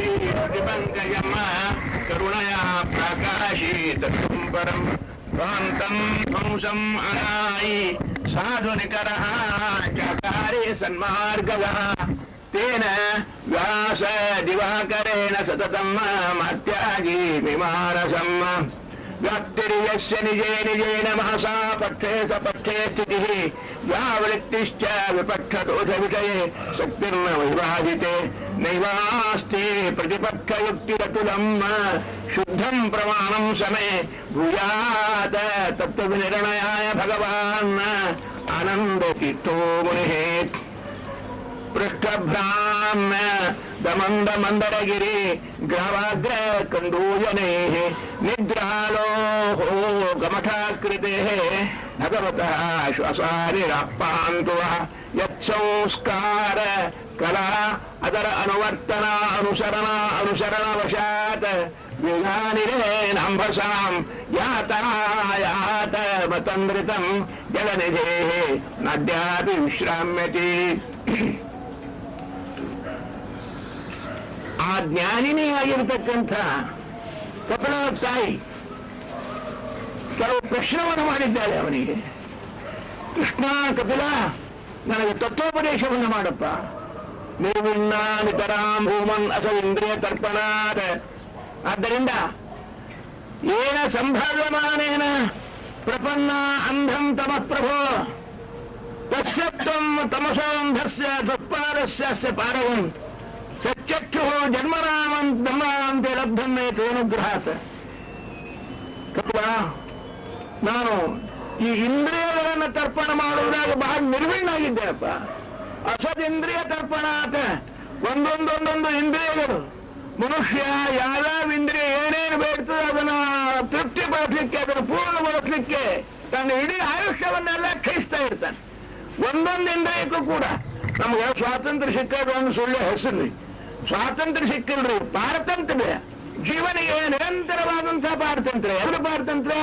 ಯಾರು ಬ್ರಿಟಿಷರಲ್ಲ, ಮುಸಲ್ಮಾನರಲ್ಲ, ನಮ್ಮ ಇಂದ್ರಿಯಗಳಿಗೆ ನಮ್ಮ ಪಾರತಂತ್ರ್ಯ. ಒಂದೊಂದು ಇಂದ್ರಿಯನು ಒಂದೊಂದೊಂದೊಂದು ನಮಗ ಬೇಡಿಕೆಯನ್ನು ಇಟ್ಟು ನಮ್ಮನ್ನು ತಮ್ಮ ಉಸಿರಾಕಿಟ್ಕೊಂಡು ನಮ್ಮನ್ನು ಕೂರಿಸ್ತಾವೆ. ಮನುಷ್ಯರನ್ನ ಇಂದ್ರಿಯಗಳು ಜೂಹೈಕಟೇಕ್ಷಿತ ವಿಕರ್ಷತಿ ಮಾ ವಿತೃಪ್ತ ಶಿಷ್ಯೂನ್ನತತ್ವಗುರಂ ಶ್ರವಣಂಕು ದಶ್ಯತೆ. ಒಂದೊಂದು ಇಂದ್ರಿಯಗಳು ಜೂಹೈಕಟೇಕ್ಷಿತ ವಿಕರ್ಷಿತ ಮಾ ವಿತೃಷ್ಣ. ಅದು ಹೆಂಗೆ ಕೇಳ್ಬೇಕ್ರಿ? ಜೀವ ಅಂದ್ರೆ ನಾಲಿಗೆ. ಆ ನಾಲಿಗೆ ಹೆಂಗೆ ಕುಣಿಸ್ತದ ಮನುಷ್ಯನ, ಅದು ಏನ್ ಹೇಳ್ತಾ ಅದನ್ನ ಮಾಡ್ತಾ. ಈಗ ನಾವು ಕೆಟ್ಟಾಗ ನಿನ್ನದ್ದು ಮಾಡಿ ಚಲೋ ಹುಡುಗಿ ಮಾಡು, ಸಿಹಿ ಮಾಡು, ಮೊದಲು ಖಾರದ್ ಮಾಡು, ಮಧುಪ್ ಮಾಡು, ಕರದ್ದು ಮಾಡು, ಹುರಿದು ಮಾಡು, ಏನಂತ ಅದಕ್ಕೆ ಕುಳಿತಿರ್ಬೇಕು. ತಳ ಹಾಕ್ತದ ನಾಲಿಗೆ ಹೆಜ್ಜೆ ಏನೇನು ಹಾಕ್ತದ ಅದಕ್ಕೆಲ್ಲವೂ ಕೂಡ. ಕೃಷ್ಣ ಎಂಥೆಂಥ ಜ್ಞಾನಿಗಳಾದರೂ ಕೂಡ ಅನ್ನೋ ನಾಲಿಗೆಯನ್ನ ರಸವರ್ಜಂ ರಸೋತ್ತಸ್ಯ ಪರಂದ್ರತ್ವವನ್ನು ಬರ್ತದೆ. ಕೃಷ್ಣ ಪರಮಾತ್ಮ ಹೇಳ್ತಾ ಇದ್ದಾನೆ. ಉಪವಾಸ ಇದ್ದಾಗ ಎಲ್ಲ ಇಂದ್ರಿಯಗಳು ಸ್ತಬ್ಧ ಆಗಿರ್ತಾವನಿ. 2 ಏಕಾದಶಿ ಉಪವಾಸ ಮಾಡಿದ್ರೆ ದ್ವಾದಶಿ ಪಾಲನೆ ಅಷ್ಟೊತ್ತಿಗೆ ಏನೇನೇನು ಬೇಡ, ತಿನ್ನೋದು ಬೇಡ, ನೋಡುದು ಬೇಡ, ಹೆಂಡತಿ ಬೇಡ, ಮಕ್ಕಳು ಬೇಡ, ಊಟ ಒಂದಾಗ ಸಾಕ್ರಿ ನಮಗೆ. ಆ ನಾಲಿಗೆ ಅಂತನ್ನೋದೇ ಕೋರ್ ಹೇಳಿದೆ. ಎಲ್ಲಾನು ಉಪವಾಸ ಇದ್ದಾಗ, ದುಃಖ ಆದಾಗ, ಏನಾಗಿ ಮನುಷ್ಯನಿಗೆ ಸಂತೋಷ ಆದಾಗೂ ನಾನು ಇವತ್ತು ಇಷ್ಟಾಗಿದೆ ಬೇಕಾದ ನಮ್ಗೆ ಬೇರೆ ಬೇರೆ ಪಕ್ವಾನ ಮಾಡು. ಬಹಳ ದುಃಖ ಸಹಿತ ಅದು ಊಟ ಮಾಡ್ತಾರೆ. ಯಾರು ಮನೆ ಸತ್ತು ಬಿದ್ದಿರ್ತಾರೆ, ಲಘು ಯಾವಾಗ ಹೋಗಿತ್ತು ಯಾವಾಗ ಉಂಡೇವು ಅಂತ ಹೇಳ್ತಾ ಇರ್ತಾರೆ. ಅಂದ್ರೆ ನಾಲಿಗೆಯನ್ನು ನಿಯಂತ್ರಣ ಮಾಡೋದು ಕೃಷ್ಣ ಹೇಳಿದ. ರಸವರ್ಜಂ ರಸೋತ್ತಸ್ಯ ಪರಂದೃತ್ವ ನಿವರ್ತದೆ. ಆ ಭಗವಂತನನ್ನ ನೋಡೋ ತನಕ ಅನ್ನೋ ಅದಕ್ಕೆ ಯಾವಾಗಲೂ ಕೂಡ ಅನ್ನೋ ತೃಪ್ತಿ ಅನ್ನೋದು ಜೀವಕ್ಕಿಲ್ಲವೇ ಇಲ್ಲ. ಅದನ್ನ ನಾವು ದಾಸರಾಗಬೇಕು. ನಮ್ಮ ನಾಲಿಗೆ ದಾಸರು ನಾವು. ಜೀವೈಕ ದೋಷ ದೇಶ ಮಾತ್ರ ಶಿಷ್ಯೋನ್ನತಃ ತಗುದರಮ್ಮ ಶ್ರವಣಮ್ಮ. ಕಿವಿಗೆ ದಾಸರು ನಾವು. ಆ ಕಿವಿ ಯಾರು ಬೇಕದ? TV ತಂದಿಡ್ತು, radio ತಂದಿಡ್ತು. ಈ ರೀತಿಯಾಗಿ ಕಿವಿ ಹೇಳಿದ್ದಕ್ಕೆ ಯಾವ್ದಾದ್ರು ಚಲೋ ಸಂಗೀತದ ಅಂತ ತಿಳ್ಕೊಂಡಂದ್ರೆ 100,000 1,000 ಹೋಗಿ ಅದನ್ನು ನೋಡೇ ಬರ್ತಾರೆ, ಕೇಳೇ ಬರ್ತಾರೆ. ಯಾಕೆ? ಕಿವಿಯ ದಾಸರು ನಾವು. ಕಿವಿ ಕರ್ಣೋನ್ನತಃ ತವಜರಂ ಶ್ರವಣಂ ಕುತಶ್ಚಿತ. ಕಣ್ಣು ಅದರ ದಾಸರು ನಾವು. ಆ ಕಣ್ಣು ಏನ್ ಹೇಳ್ತದೆ ಆ ಪ್ರಕಾರವಾಗಿ ಅದನ್ನು ನೋಡ್ಬೇಕು, ಇದನ್ನು ನೋಡ್ಬೇಕು, ಸಿನಿಮಾ ನೋಡ್ಬೇಕು, ನಾಟಕ ನೋಡ್ಬೇಕು, ಟಿವಿ ನೋಡ್ಬೇಕು, ನೋಡುದು ಕಣ್ಣು ಹೇಳುವಂಗೆ ಕುಣಿತಾನೆ ಮನುಷ್ಯನಾಗಿರ್ತಕ್ಕಂಥವ. ಆದ್ದರಿಂದ ಚಲೋ ಪದಾರ್ಥಗಳನ್ನ, ಚಲೋ ರೂಪಗಳನ್ನ, ಸುಂದರವಾದ ಪದಾರ್ಥಗಳನ್ನ, ನಾಟಕಗಳನ್ನ, ದೃಶ್ಯಗಳನ್ನ ಇವನ್ನೆಲ್ಲವನ್ನು ಕೂಡ್ಲಿಕ್ಕೆ ಕಣ್ಣಿನ ದಾಸರಾಗ್ತಾ ಇದ್ದೇವೆ.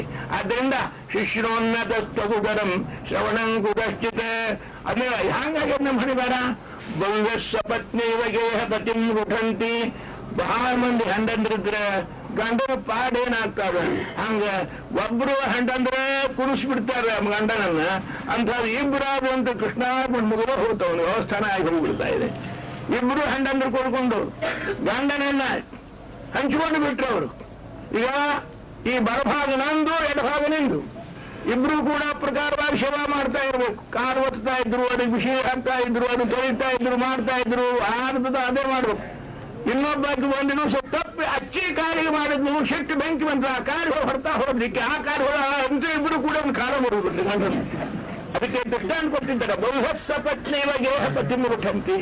ಬಹಳ ಮಂದಿ ಸಪತ್ನಿಯರಾಗಿದ್ದರು ಅಂತ ತಿಳ್ಕೊಂಡ್ರೆ ಅವ್ರು ಹೆಂಗೆ ಆ ಗಂಡನನ್ನ ಲೂಟಿ ಮಾಡಿಬಿಡ್ತಾ ಇದ್ದಾರೋ ಹಂಗೆ ಕೃಷ್ಣ ಈ ನನ್ನ ಇಂದ್ರಿಯಗಳು ಅಂತ ಹೇಳುವ ಬಹಳ ಮಂದಿ ಹೆಂಡಂದನ್ನು ಕಟ್ಟಿಕೊಂಡ ಅಭಿಪ್ರಾಯ ನಮ್ಗೆ 5 ಮಂದಿ ಎಲ್ಲವೂ ಕೂಡ ಮಾಡ್ತಾವೆ.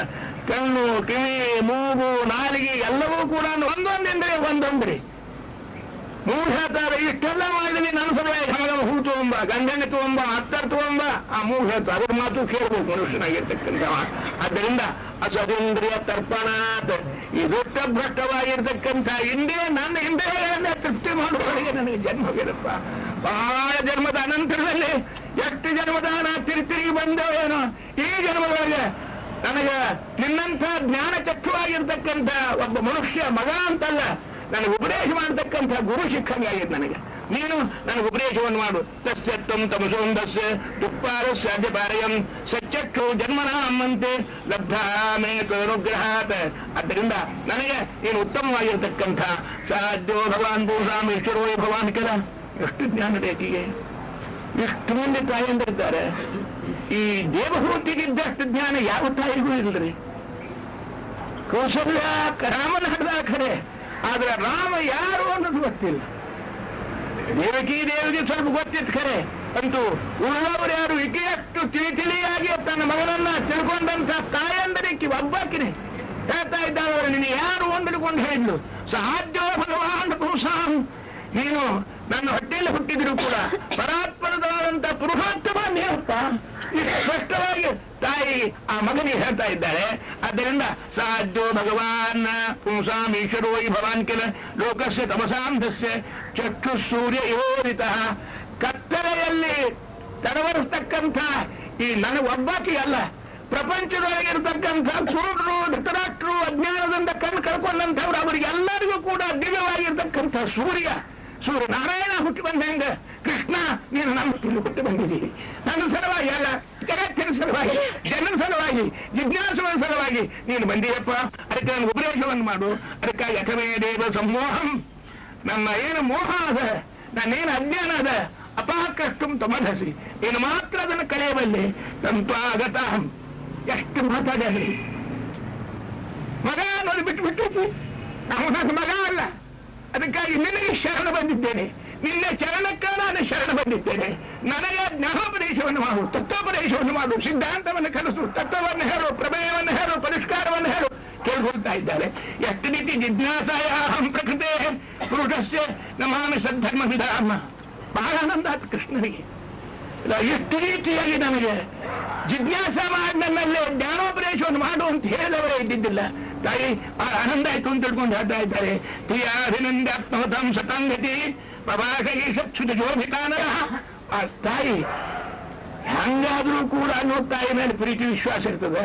ಅಂತದ್ದು ಅವಳು ತತ್ವೋಪದೇಶವನ್ನ ನನಗೆ ಮಾಡು ಅಂತ ತಿಳ್ಕೊಂಡು ಕೇಳಿದಾಗ ಭಗವಂತನಾಗಿರ್ತಕ್ಕಂಥ ಹೇಳ್ತಾ ಇದ್ದಾರ, ಅಮ್ಮ ಮುಖ್ಯವಾಗಿ ಮನುಷ್ಯನಿಗೆ ಯೋಗ ಬರಬೇಕು. ಯಾವ ಯೋಗ? ಜ್ಞಾನಯೋಗ, ಕರ್ಮಯೋಗ, ಭಕ್ತಿಯೋಗ ಇದ್ದಂಗೆ ಕಪಿಲನಾಗ ಪರಮಾತ್ಮ ಮೂರನೇತ್ರ ಒಂದು ಹೇಳೇನಿಲ್ಲ ಭಾಗವತದೊಳಗೆ. ಆಧ್ಯಾತ್ಮಿಕ ಯೋಗ, ಅಧ್ಯಾತ್ಮ ಯೋಗ, ಅಧ್ಯಾತ್ಮ ಯೋಗ ಅಂತ ಗೀತಾದ ಬರುದಿಲ್ರಿ. ಗೀತಾದೊಳಗೆ ಪರಮಾತ್ಮ ಜ್ಞಾನಯೋಗ, ಕರ್ಮಯೋಗ, ಭಕ್ತಿಯೋಗ, ಇದನ್ನು ರಾಜಯೋಗ ಎಲ್ಲವನ್ನು ಹೇಳ್ತಾ ಇದ್ದಾನೆ. ಆದ್ರೆ ಅದೇ ಭಗವಂತ, ಅದೇ ಕೃಷ್ಣನೇ ಅಕ್ಕ ಕಪಿಲನಾಮದ ಪರಮಾತ್ಮ ಗೊತ್ತಾಗಿ ನನಗೆ ಗುಟ್ಟನ್ನು ಹೇಳ್ತಾ ಇದ್ದೇನಮ್ಮ. ನಮಗೆ ಯೋಗ ಆಧ್ಯಾತ್ಮಿಕ ಪುಂಸಾಂ, ಆಧ್ಯಾತ್ಮಿಕ ಯೋಗ ಆಧ್ಯಾತ್ಮಿಕ ಅಂತ ತಿಳ್ಕೊಂಡೇನಿದೆ. ಇದು ಮಾತ್ರ ಮೋಕ್ಷಕ್ಕೆ ಡೈರೆಕ್ಟ್ ಕರೆಂದು ಹೋಗತಕ್ಕಂಥ ಯೋಗ ಆಧ್ಯಾತ್ಮಿಕ ಯೋಗ. ನಿಶ್ರೇಯಸಾಯಮೇ ನಿಶ್ರೇಯಸ ಮೋಕ್ಷ. ಆದ್ದರಿಂದ ತಾಯಿ ಏನಾಗಬೇಕು ಆಧ್ಯಾತ್ಮಿಕ ಯೋಗದ ಅದ್ರ ಲಕ್ಷಣ ಏನು ಅದನ್ನ ಹೇಳು ಅಂತ ತಿಳ್ಕೊಂಡು ಕೇಳಿದ್ಲು. ನೋಡವ್ವ, ನಿಮಗೆ ವಿರುದ್ಧ ಅನಿಸ್ಬಹುದು. ಯಾವ ಯೋಗದೊಳಗೆ ಸುಖನೂ ಇಲ್ಲ ದುಃಖನೂ ಇಲ್ಲ, ಇದು ಪರಮ ಯೋಗ ಅಂತ ತಿಳ್ಕೊಂಡು ಹೇಳ್ತಾ ಇದ್ದಾರೆ. ಸುಖ ಇಲ್ಲ ಇದೇನು ಕಪಿಲ? ಸುಖನೂ ಇಲ್ಲ ದುಃಖ ಹೋಗೋರ ಅಂದ್ರ ಮೋಕ್ಷಕ್ಕೆ ಯಾಕೆ ಹೋಗ್ಬೇಕು ಮನುಷ್ಯ? ಸುಖ ಇಲ್ಲಿ ಸಂಸಾರದೊಳಗೆ ಅನವರತವಾಗಿರ್ತಕ್ಕಂಥ ಆಚಾರ ಹೇಳ್ತಾ ಇದ್ದ. ನಿತ್ಯ ಸಾಂಸಾರಿಕ ದುಃಖೋಪದರ್ಶನೇನ ವಿರಕ್ತಸ್ಯ ಮಧುಮಾಧಿಮತಃ ಮೋಕ್ಷೋ ಅಂತ ತಿಳ್ಕೊಂಡು ಎಲ್ಲಾ ತತ್ವಂತಾಣ ಗ್ರಂಥಗಳಿಗೆ ನಮ್ಮ ಯಾವತ್ತು ಸಾಂಸಾರಿಕವಾಗಿರತಕ್ಕಂಥ ದುಃಖದ ಪರಂಪರೆಯನ್ನು ನೋಡಿ ಉದ್ಯುಗ್ರಗೊಂಡಿರತಕ್ಕಂಥ ಮನುಷ್ಯ ಹಂಗಾರೆ ಮೋಕ್ಷ ಮೋಕ್ಷ ಅಧ್ಯಾತ್ಮ ಯೋಗ ಅಂತ ತಿಳ್ಕೊಂಡು ಹೇಳ್ತಾ ಇದ್ದಾನೆ. ನೀವು ಹೇಳ್ತಾ ಇದ್ದೀರಿ ಎಲ್ಲೇ ಸುಖ ಇಲ್ಲ ದುಃಖನೂ ಇಲ್ಲ ಏನೂ ಇಲ್ಲ, ಅದೇ ನಮ್ಮ ಅಧ್ಯಾತ್ಮ ಯೋಗ ಅಂದ್ರೆ ಏನ್ ಅರ್ಥ ಇದು? ಸುಖ ಇಲ್ಲಿ ಅದಕ್ಕೆ ಯಾಕೆ ಹೋಗ್ಬೇಕು ಮನುಷ್ಯ? ಅದಕ್ಕೆ ದುಃಖದ ಪರಂಪರೆಯನ್ನ ಅನುಭವಿಸಿ ಸಾಕಾಗಿ ಬಂದ್ರೆ ಮತ್ತ ಅಲ್ಲಿ ಸುಖ ಇಲ್ಲ ಅಂತ ತಿಳ್ಕೊಂಡಂದ್ರೆ ಅದನ್ನ ಯಾರು ಪ್ರಾರ್ಥಿಕ ಬಯಸ್ತಾ ಇರ್ತಾರೆ. ಅದರಿಂದ ಅದನ್ನ ತಾಯಿನ ಅದನ್ನೇ ಹೇಳ್ತೀನಿ. ತವಿಮಂತೆ ಪ್ರವಕ್ಷ್ಯಾಮಿ ಯಮವಚಂ ಪುರಾಣಿಗೆ ಋಷೀನಾಂ ಜ್ಯೋತಿಗಾಮಾನಂ. ಈ ಒಬ್ಬಾಕಿನ ಅಲ್ಲವಾ, ಹಿಂದಕ್ಕಿರ್ತಕ್ಕಂಥ ಋಷಿಗಳು ಮಣಿಗಳು ಅವರೆಲ್ಲರೂ ಕೂಡ ಕೇಳಿದ್ರು. ಅವರಿಗೆಲ್ಲ ನಾ ಹೇಳಿದ್ದನ್ನೇ ಹೇಳ್ತಾ ಇದ್ದೇನೆ. ಋಷೀನಾಂ ಜ್ಯೋತಿಗಾಮಾನಾಂ ಯೋಗಂ ಸರ್ವಾಂಗನೇ ಪುರಾಂ. ಎಲ್ಲ ಸರ್ವಾಂಗಗಳಿಂದ ನಿಪುಣವಾಗಿರ್ತಕ್ಕಂಥ ಉತ್ತಮವಾಗಿರ್ತಕ್ಕಂಥ ಯೋಗ ಆಧ್ಯಾತ್ಮಿಕ ಯೋಗ. ಆ ಆಧ್ಯಾತ್ಮಿಕವನ್ನು ಹೇಳ್ತಾ ಇದ್ದೇನೆ ಕೇಳಿ. ಹೇಳಿದವರು ಏನ್ ಹೇಳಿದ್ರು? ಚೇತಃ ಕಲ್ವಸ್ಯ ಬಂಧಾಯ, ಚೇತಃ ಕಲ್ವಸ್ಯ ಬಂಧಾಯ ಮುಕ್ತವೇ ಚಾತ್ಮನೋಮತಂ. ಆದ್ದರಿಂದ ಈ ನಮ್ಮ ಯಾವತ್ತೂ ಅಜ್ಞಾನದಿಂದ ಜೀವರಾಶಿ ಏನು ಜನ್ಮ ಜನ್ಮಾಂತರದಲ್ಲಿ ಕೂಡ ಬಂಧನದೊಳಗೆ ಒಳಗಾಗಿ ಓಡಾಡ್ತಾ ಇದ್ದಾನೆ, ತೊಳ್ಳಾಡ್ತಾ ಇದ್ದಾನೆ, ಬಳ್ಳಾಡ್ತಾ ಇದ್ದಾನೆ. ಇದಕ್ಕೆ ಏನು ಕಾರಣ? ಮನಸ್ಸು ಕಾರಣ ಅಂತಾರೆ. ಚೇತಃ ಕಲ್ವಸ್ಯ ಬಂಧಾಯ. ಆದ್ದರಿಂದ ಇಷ್ಟೇ ಹೆಚ್ಚಿಂದೇನಿಲ್ಲ ಅಂದ. ಗುಣೇಶು ಸತ್ತಂ ಬಂಧಾಯ, ಆಮೇಲೆ ರಥವಾ ಪೂಷ ಮುಕ್ತೆ, ಎರಡು ಮಾತು ಹೇಳಿದ ಮುತ್ತಿನಂಥ ಮಾತುಗಳು. ಈ ತೇಜಸ್ಸೇನಿದೆ ಗುಣೇಶು, ಈ ಗುಣಗಳವಲ್ಲ, ಯಾವ ಗುಣಗಳು ಅವ ಅವಗುಣಗಳು ಅಂತ ಅರ್ಥ. ಅವ ನಮ್ಮಲ್ಲಿ ಅವಗುಣ ಅಂದ್ರೆ ಗುಣ ಅವ, ಯಾವ ಅವಗುಣ ಅವ. ಆ ಅವಗುಣಗಳಲ್ಲಿ ಸತ್ವ ರಜಸ್ಸು ತಮಸ್ಸಿನಿಂದ ಕೊಟ್ಟಿರತಕ್ಕಂಥ ಈ ಲೌಕಿಕವಾಗಿರ್ತಕ್ಕಂಥ ಸುಖ, ಇದರಲ್ಲಿ ಆಸಕ್ತ ಆಯ್ತು ಅಂದ್ರೆ ಕಟ್ಟಿ ಬದಲು ಬಿಡ್ತಾನೆ ದೇವರು. ಈ ಸಂಸಾರ, ಮಕ್ಕಳು, ಮಡದಿ, ಮೋಹ, ಮನಿ, ಮಾರು, ಇದರೊಳಗೆ ಆಸಕ್ತ ಆಗಿ ಇದರೊಳಗೆ ಬಿದ್ದುಕೊಂಡು ಒದ್ದಾಡ್ಕೊತ ಇತ್ತು ಅಂದ್ರೆ ದೇವರು ಬಿಗಿಯವನ ಅಂತ ಕಟ್ಟಿ ಬದಲು ಬಿಡ್ತಾ ಇದ್ದಾರೆ. ಇದನ್ನ ಸ್ವಲ್ಪ ಜಾಗ ಬದಲು ಮಾಡಬೇಕು. ಇರುವುದಿರುವುದು ಮನಸ್ಸೇ. ಈ ಮನಸ್ಸನ್ನೇ ಇಲ್ಲಿಟ್ರಿ ನರಕಕ್ಕೆ ಹೋಗ್ತೀರಿ, ಅಲ್ಲಿಟ್ರಿ ಸ್ವರ್ಗಕ್ಕಲ್ಲ ಮೋಕ್ಷಕ್ಕೆ ಹೋಗ್ತೀರಿ. ನಾನು ಸ್ಟಾಪ್ ಟ್ರೈನ್ ಇಲ್ಲಿ ಬಿಡ್ತು ಅಂದ್ರೆ ವೈಕುಂಠ ಬಾಗಿಲಕ್ಕೆ ಅವ್ರಿಗೆ ನಿಂತಿಸ್ತದೆ. ಅದನ್ನ ಇಲ್ಲಿಟ್ರಿ ಇದು ನಾನ್ ಸ್ಟಾಪ್ ನರಕಕ್ಕೆ ಅಂಧಂತ ಮನಸ್ಸಿಗೆ ಇದು ಮುಳುಗಿ ಬಿಡ್ತಾ ಇದೆ. ನಿಮ್ಮ ಕೈಯೊಳಗಿದೆ, ಮನುಷ್ಯನ ಕೈಯೊಳಗಿದೆ. ಅದಕ್ಕೆ ಹೇಳ ಗುಣೇಶು ಸಕ್ತಂ ಬಂಧಾಯ ರಥಂ ವಾಪುಂಸಿ ಮುಕ್ತಯೇ. ಆದ್ದರಿಂದ ಅಹಂ ಮಮಾಪ್ತೈಲೋ ಕಾಮಲೋಭಾರ್ಬಿರ್ಮಲೈ ವೀತಂ ಮನಃ ಶುದ್ಧಂ ಅದುಃಖಂ ಅಸುಖಮ್ಮ. ಆದ್ದರಿಂದ ಅಹಂ ಮನ ಎರಡವ ನೋಡ್ರಿ ಬಾಹಕ ನಮಗೆ ಎಲ್ಲದಕ್ಕೂ ಬರ್ಸ್ಕೊಳ್ಲಿಕ್ಕೆ ಆಗೋದು ಎರಡು ಮಾತು. ಅವು ಸಂಸ್ಕೃತದೊಳಗೆ ಎರಡು ಸರ್ವನಾಮಗಳ ಅಹಂ ಅಂತೊಂದು ತ್ವಂ ಅಂತೊಂದು. ಅಹಂ ಅಂದ್ರೆ ನಾನು, ಇದು ನಾನು, ನನ್ನನ್ನು, ನನ್ನಿಂದ, ನನಗೆ, ನನ್ನ ದಶೆಯಿಂದ, ನಮ್ಮ, ನನ್ನಲ್ಲಿ. ಇದೇನು ಅಹಂ ಬರ್ತದೆ ನೋಡ್ರಿ, ಎಲ್ಲ ವಿಭಕ್ತಿನೂ ಎಲ್ಲ ಘಾತಕ ಅಂತಂತಾನೆ. ಅಹಂ ಮಾಡಬಾರ್ರಿ ಮೊದಲನೇದ್ದು. ಉಪರಾಟ ಏನ್ ಹೇಳ್ತಾದ್ರಿ, ಅಹಂ ಅಂತ ಉಪಾಸನೆ ಮಾಡ್ರಿ ಅಂತ ಹೇಳೋರು. ಸೋಹಂ ಸೋಹಂ ಸೋಹಂ ಸೋಹಂ ಸೋಹಂ ಸೋಹಂ ಅಂತ ಉಪವಾಸ ಮಾಡಿ ಅಂತ ಹೇಳ್ತಾ ಇದ್ದಾರೆ. ಆ ಸೋಹಂ ಬಿಟ್ಟು ಬಿಡ್ರಿ, ದಾಸೋಹಂ ಮಾಡ್ರಿ ಅಂತ ನಮ್ಮ ಹೇಳ್ತಾ ಇದ್ದಾರೆ. ಇಷ್ಟೇ ಅಂತ ಒಂದೇ ಅಕ್ಷರದಾಗ ಅಂತೀವಿ. ಸೋಹಂ ಸೋಹಂ ಅಂತಾರಲ್ಲಪ್ಪ ಮಾರಾಯ. ಸೋಹಂ ಅಂದ್ರೆ ಸಹ ಅಹಂ, ಸಹ ಅಂದ್ರೆ ಆ ಪರಮಾತ್ಮ, ಆ ಪರಮಾತ್ಮನೇ ನಾನು. ಸಹ ಅಹಂ ಸಹ ಅಹಂ, ನಾನೇ ನೀನು, ನೀನೇ ನಾನು, ದೇವರೇ ನೀನು, ನಾನೇ ದೇವರು ಅಂತ ಅನ್ಕೊಟ್ಟು ಕೂಡಿ ಉದ್ಧಾರ ಆಗ್ತದೆ ಅಂತಾರೆ. ಅದನ್ನ ಬಿಡ್ರಿ ಅಂತಾರೆ ಮಹಾರಾಯರು. ಕಪಿಲನಾಮಕರಾದಂತಹ ಪರಮಾತ್ಮ ಹೇಳ್ತಾ ಇದ್ದಾರೆ, ಅಮ್ಮ ಈ ಅಹಂ ಅನ್ನೋದು ಹೋಗ್ಬೇಕವ್ವ. ಈ ಅಹಂಕಾರ ರುದ್ರದೇವರಿಂದ ಅಭಿಮನ್ಯಮಾನವಾಗಿರ್ತಕ್ಕಂಥ ಅಹಂಕಾರ ತತ್ವ, ಈ ಅಹಂಕಾರ ತತ್ವ ನಮ್ಮನ್ನ ನರಕಕ್ಕೆ ಹಾಕ್ತಕ್ಕಂಥದ್ದು. ಅದರಿಂದ ಅಹಂಕಾರ ಬಿಡಬೇಕು. ಆಮೇಲೆ ಅಹಂ ಅನ್ನೋದೊಂದು, ಮಮ ಅನ್ನೋದೊಂದು. ಮಮ ಅಂದ್ರೆ ನಂದು, ನಾನು ನಂದು, ಎಲ್ಲ ಮನೆ ನಂದು, ಹಣ ನಂದು, ಅದು ನಂದು, ಇದು ನಂದು ಅಂತ ಹೇಳ್ಕೊಂಡು ಮಮಕಾರ ಅಹಂಕಾರ ಎರಡು ಕಾರು ಮನುಷ್ಯನಿಗೆ ಉಪಯೋಗ ಇಲ್ಲ ಅಂತಂತ ಇದ್ದಾರೆ. ಮಮಕಾರ ಅಹಂಕಾರ, ಅಹಂಕಾರ ಅಂದ್ರೆ ನಾನು ನನ್ನದು, ಮಮಕಾರ ಅಂದ್ರೆ ಇದು ನಂದು. ಮೇಮೇ ಕುರುವ ನಮ್ಮ ಕಾಲಗ್ರಹ ಹಂತಿ ಹೇಳ್ತಾ ಇದ್ದಾರೆ. ಮೇ ಮೇ ಮೇ ಮೇ ಅಂತ ಇರ್ತವ್ರು ಕುರಿಗಳು. ಹಂಗೆ ಮನುಷ್ಯ ಕುರಿಯಂತೆ ಇರ್ತಕ್ಕಂಥ ಮನುಷ್ಯನನ್ನ ಕಾಲ ಮೃತ್ಯುರೂಪವಾಗಿರ್ತಕ್ಕಂಥ ತೋಳ ಬಂದು ಹಿಡ್ಕೊಂಡು ಹೋಗ್ಬಿಡ್ತದಪ್ಪ. ಆದ್ದರಿಂದ ಅಹಂಕಾರ ಮಮಕಾರ ಇವೆರಡೂ ಬಿಡಬೇಕವ. ಇದು ಮನಸ್ಸಿನ ಕೊಳೆವು, ಮನಸ್ಸಿಗೆ ಹಚ್ಚಿದ ಮುಸುರಿಗಳು. ಇವನ್ನು ನಾವು ಶುದ್ಧ ಮಾಡಬೇಕು, ತೊಳಿಬೇಕು, ಇದು ಹೋಗ್ಬಿಡಬೇಕು ಹೇಳ್ತಾ ಇದ್ದಾನೆ. ಅಹಂ ವೀತಂ ಯದಾ ಮನಸ್ಸು ಅಂದಾಗ ಶುದ್ಧ ಆಗ್ತದೆ. ಆವಾಗ ಅದು ಕಮ್ಮ ಸುಖಮ್ಮ. ಆ ಮನಸ್ಸು ಅಹಂಕಾರ ಮಮಕಾರಗಳನ್ನು ಹಿಡಿತು ಅಂದ್ರೆ ಪರಿಶುದ್ಧವಾಗಿರ್ತಕ್ಕಂಥ ಮನಸ್ಸು. ದೇವರು ಬರ್ಲಿಕ್ಕೆ ಆ ಜಾಗ ಸ್ವಚ್ಛ ಮಾಡ್ಬೇಕ್ರಿ. ಯಾರು ಬರ್ತಾರೆ ಅಂದ್ರೆ ಮನೆಗೆ ಅಷ್ಟು ಗುಡಿಸ್ತಾರೆ, ಸಾಧಿಸ್ತಾರೆ, ತಂಗೋಡಿ ಹಾಕ್ತಾರೆ. ಯಾಕ್ರಿ ಮಂದಿ ಬರೋರಿದ್ದಾರೆ ಇವತ್ತು. ಯಾರೋ ಒಬ್ಬ ಮಂದಿ ಬರೋರಂದ್ರೆ ಮನಸ್ಸು ಸ್ವಚ್ಛ ಮಾಡ್ತಾ ಇದ್ದೀರಿ. ಭಗವಂತ ಬರ್ಲಿಕ್ಕೆ ಮನಸ್ಸಿಟ್ಟಿದ್ರೆ ಎಲ್ಲಿ ಬರ್ಬೇಕು, ಪರಮಾತ್ಮ ಪ್ರವೇಶ ಮಾಡಬೇಕು. ಆದ್ದರಿಂದ ಭಗವಂತ ಬರಬೇಕಾದ್ರೆ ಮನಃಶುದ್ಧ ಆಗಬೇಕು. ಮನಃಶುದ್ಧ ಮನಸ್ಸಿನ ಕೊಳೆಯನ್ನು ಕಡಿಬೇಕು, ಮನಸ್ಸಿನ ಮುಸುರೆಯನ್ನು ಅಳಿಸಬೇಕು. ಆ ಮನಸ್ಸಿನ ಮುಸುರಿನೇ ಇವು ಅಂತ ಹೇಳ್ತಾ ಇದ್ದಾರೆ. ಆದ್ದರಿಂದ ಆ ಅಹಂಕಾರ ಮಮಕಾರಗಳಿದ್ದು ಅಂದ್ರೆ ಮನಸ್ಸು ಅಶುದ್ಧವಾಗಿ ಹೋಗಿಬಿಡ್ತಾ ಇದ್ದಾರೆ. ಅದಕ್ಕೆ ಹೇಳ್ತಾ ಇದ್ದಾರೆ, ಶುದ್ಧಮ್ಮ ತದಾ ಪುರುಷ ಆತ್ಮಾನಂ ಕೇವಲಂ ಪ್ರಗತೆ ಪರಮ್ಮ ಜ್ಞಾನ ವೈರಾಗ್ಯ ಯುಕ್ತೇನ ಭಕ್ತಿಯುಕ್ತೇನ ಚೇತಸ. ಆ ಪರಮಾತ್ಮ ಬರ್ತಾನ, ದೇವರ ಬಣ್ಣ ಹಡವೇದಾಗ ನಿಂದಿರ್ತಾ ಇದ್ದೇ ಇರ್ತಾನ್ರಿ. ಆದ್ರೆ ಅವನು ನೋಡ್ಬೇಕಾದ ಕೃಷ್ಣ ಹೇಳ, ಅರ್ಜುನ ನನ್ನ ನೋಡಿರು ನೀನು, ಆದರೂ ಕೂಡ ನನ್ನ ನೋಡ್ಬೇಕಾದ್ರೆ ಹಿಂಗೆ ನೋಡಿದ್ರೆ ಉಪಯೋಗ ಇಲ್ಲ ಅಂದ್ರೆ ಜ್ಞಾನ ಭಕ್ತಿ ವೈರಾಗ್ಯ. ಕಪಿಲ ನಮಗೆ ಭಗವಂತ ಹೇಳ್ತಾ ಇದ್ದಾನೆ ಆ ಮಾತನ್ನ. ಜ್ಞಾನ ಭಕ್ತಿ ವೈರಾಗ್ಯ ಯುಕ್ತೇನ, ಜ್ಞಾನ ಇರಬೇಕು, ಈ ತ್ರಿವೇಣಿ ಸಂಗಮ ಆಗಬೇಕ್ರಿ. ಜ್ಞಾನ ಭಕ್ತಿ ವೈರಾಗ್ಯ ರೂಪವಾಗಿರತಕ್ಕಂಥ ಮುಪ್ಪುಗೊಂಡಂಥ ಆಚಾರ್ಯ ತತ್ವ ಸಿದ್ಧಾಂತದ ವೈಶಿಷ್ಟ್ಯನೇ ಇದು. ಕೆಲವರು ಬರೇ ಜ್ಞಾನ ಸಾಕಂತ, ಕೆಲವರು ಬರೇ ಅಂತಾರೆ. ಇವು ಒಂದೊಂದೇ ಇವೇನು ಉಪಯೋಗ ಇಲ್ಲ ಅಂತಾನ. ಇವು ಮೂರು ಬೇಕಪ್ಪ, ತ್ರಿವೇಣಿ ಸಂಗಮ ವಿವರದಿಂದ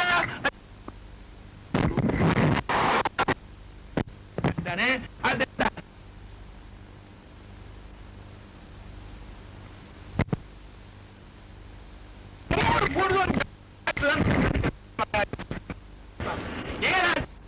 ಅಂದ್ರೆ ನಮ್ಮ ವಿಜ್ಞಾನ ಪ್ರಕೃತಿ ಏನು ನಮ್ಮನ್ನು ಎಳೆದ ಆವರಣ ಮಾಡ್ಕೊಂಡಿರ್ತದೆ, ಆ ಪ್ರಕೃತಿಯ ಆವರಣ ದೂರ ಆಗ್ಬೇಕಾದ್ರೆ ಮೂರು ಕೂಡು ನಿಂದುವುದು ನಾವು. ಉಚ್ಚಾಟನ ಭೂತ ಉಚ್ಚಾಟನೆ ಯೋಗ ಅಸರ್ಪಂತು ಏ ಭೂತ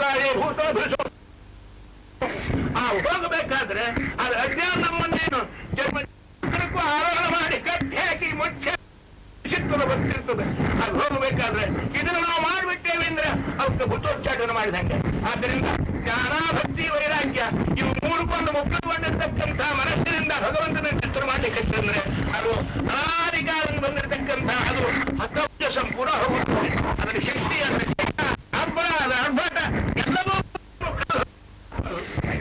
ಅದಕ್ಕಾಗಿ ಪರಿಪರಿಷತ್ ಉದಾಸೀನಂ ಪ್ರತಿದಂತೆ ನೈವೇದ್ಯಮಾನಯ ಭಕ್ತ್ಯ ಭಗವತ್ತೆ ಗಿರಾತ್ಮನಿ ಸವಿಶೋತ ಶಿವಪಂಥ ಯೋಗಿನಾಂ ಹೇಳ್ತಾ ಇದ್ದಾನೆ. ನೋಡುವ, ಇಂಥ ಹಾದಿ ಜಗತ್ತಿನೊಳಗೆ ಮತ್ತೊಂದು ಉಪಾಯವಾಗುತ್ತಿಲ್ಲ. ಉಪಯೋಗವಾದಂತಹ ಪರಮಾತ್ಮನಿಗೆ ನಮ್ಮ ಎಲ್ಲ ಅಪಾಯ ಆಗದಂಗೆ ಒಂದು ಉಪಾಯ ಅದ. ಅದು ಯಾವುದು ಉಪಾಯ? ಅದನ್ನ ಕಪಿಲನಾಮಕ ಭಗವಂತ ತಾಯಿಗೆ ಗೊತ್ತಾಗಿ ಹೇಳಿಕೊಡ್ತಾ ಇದ್ದಾನೆ. ತಾಯಿ ಯುಂಚ ಮಾನಯ ಭಕ್ತ್ಯ ಭಗವತ್ತೆ ಗಿರಾತ್ಮನಿ ಸವಿಶೋಷ ಶಿವಪಂಥ ಯೋಗಿನಾಂ ಬ್ರಹ್ಮಸಿದ್ಧಿ.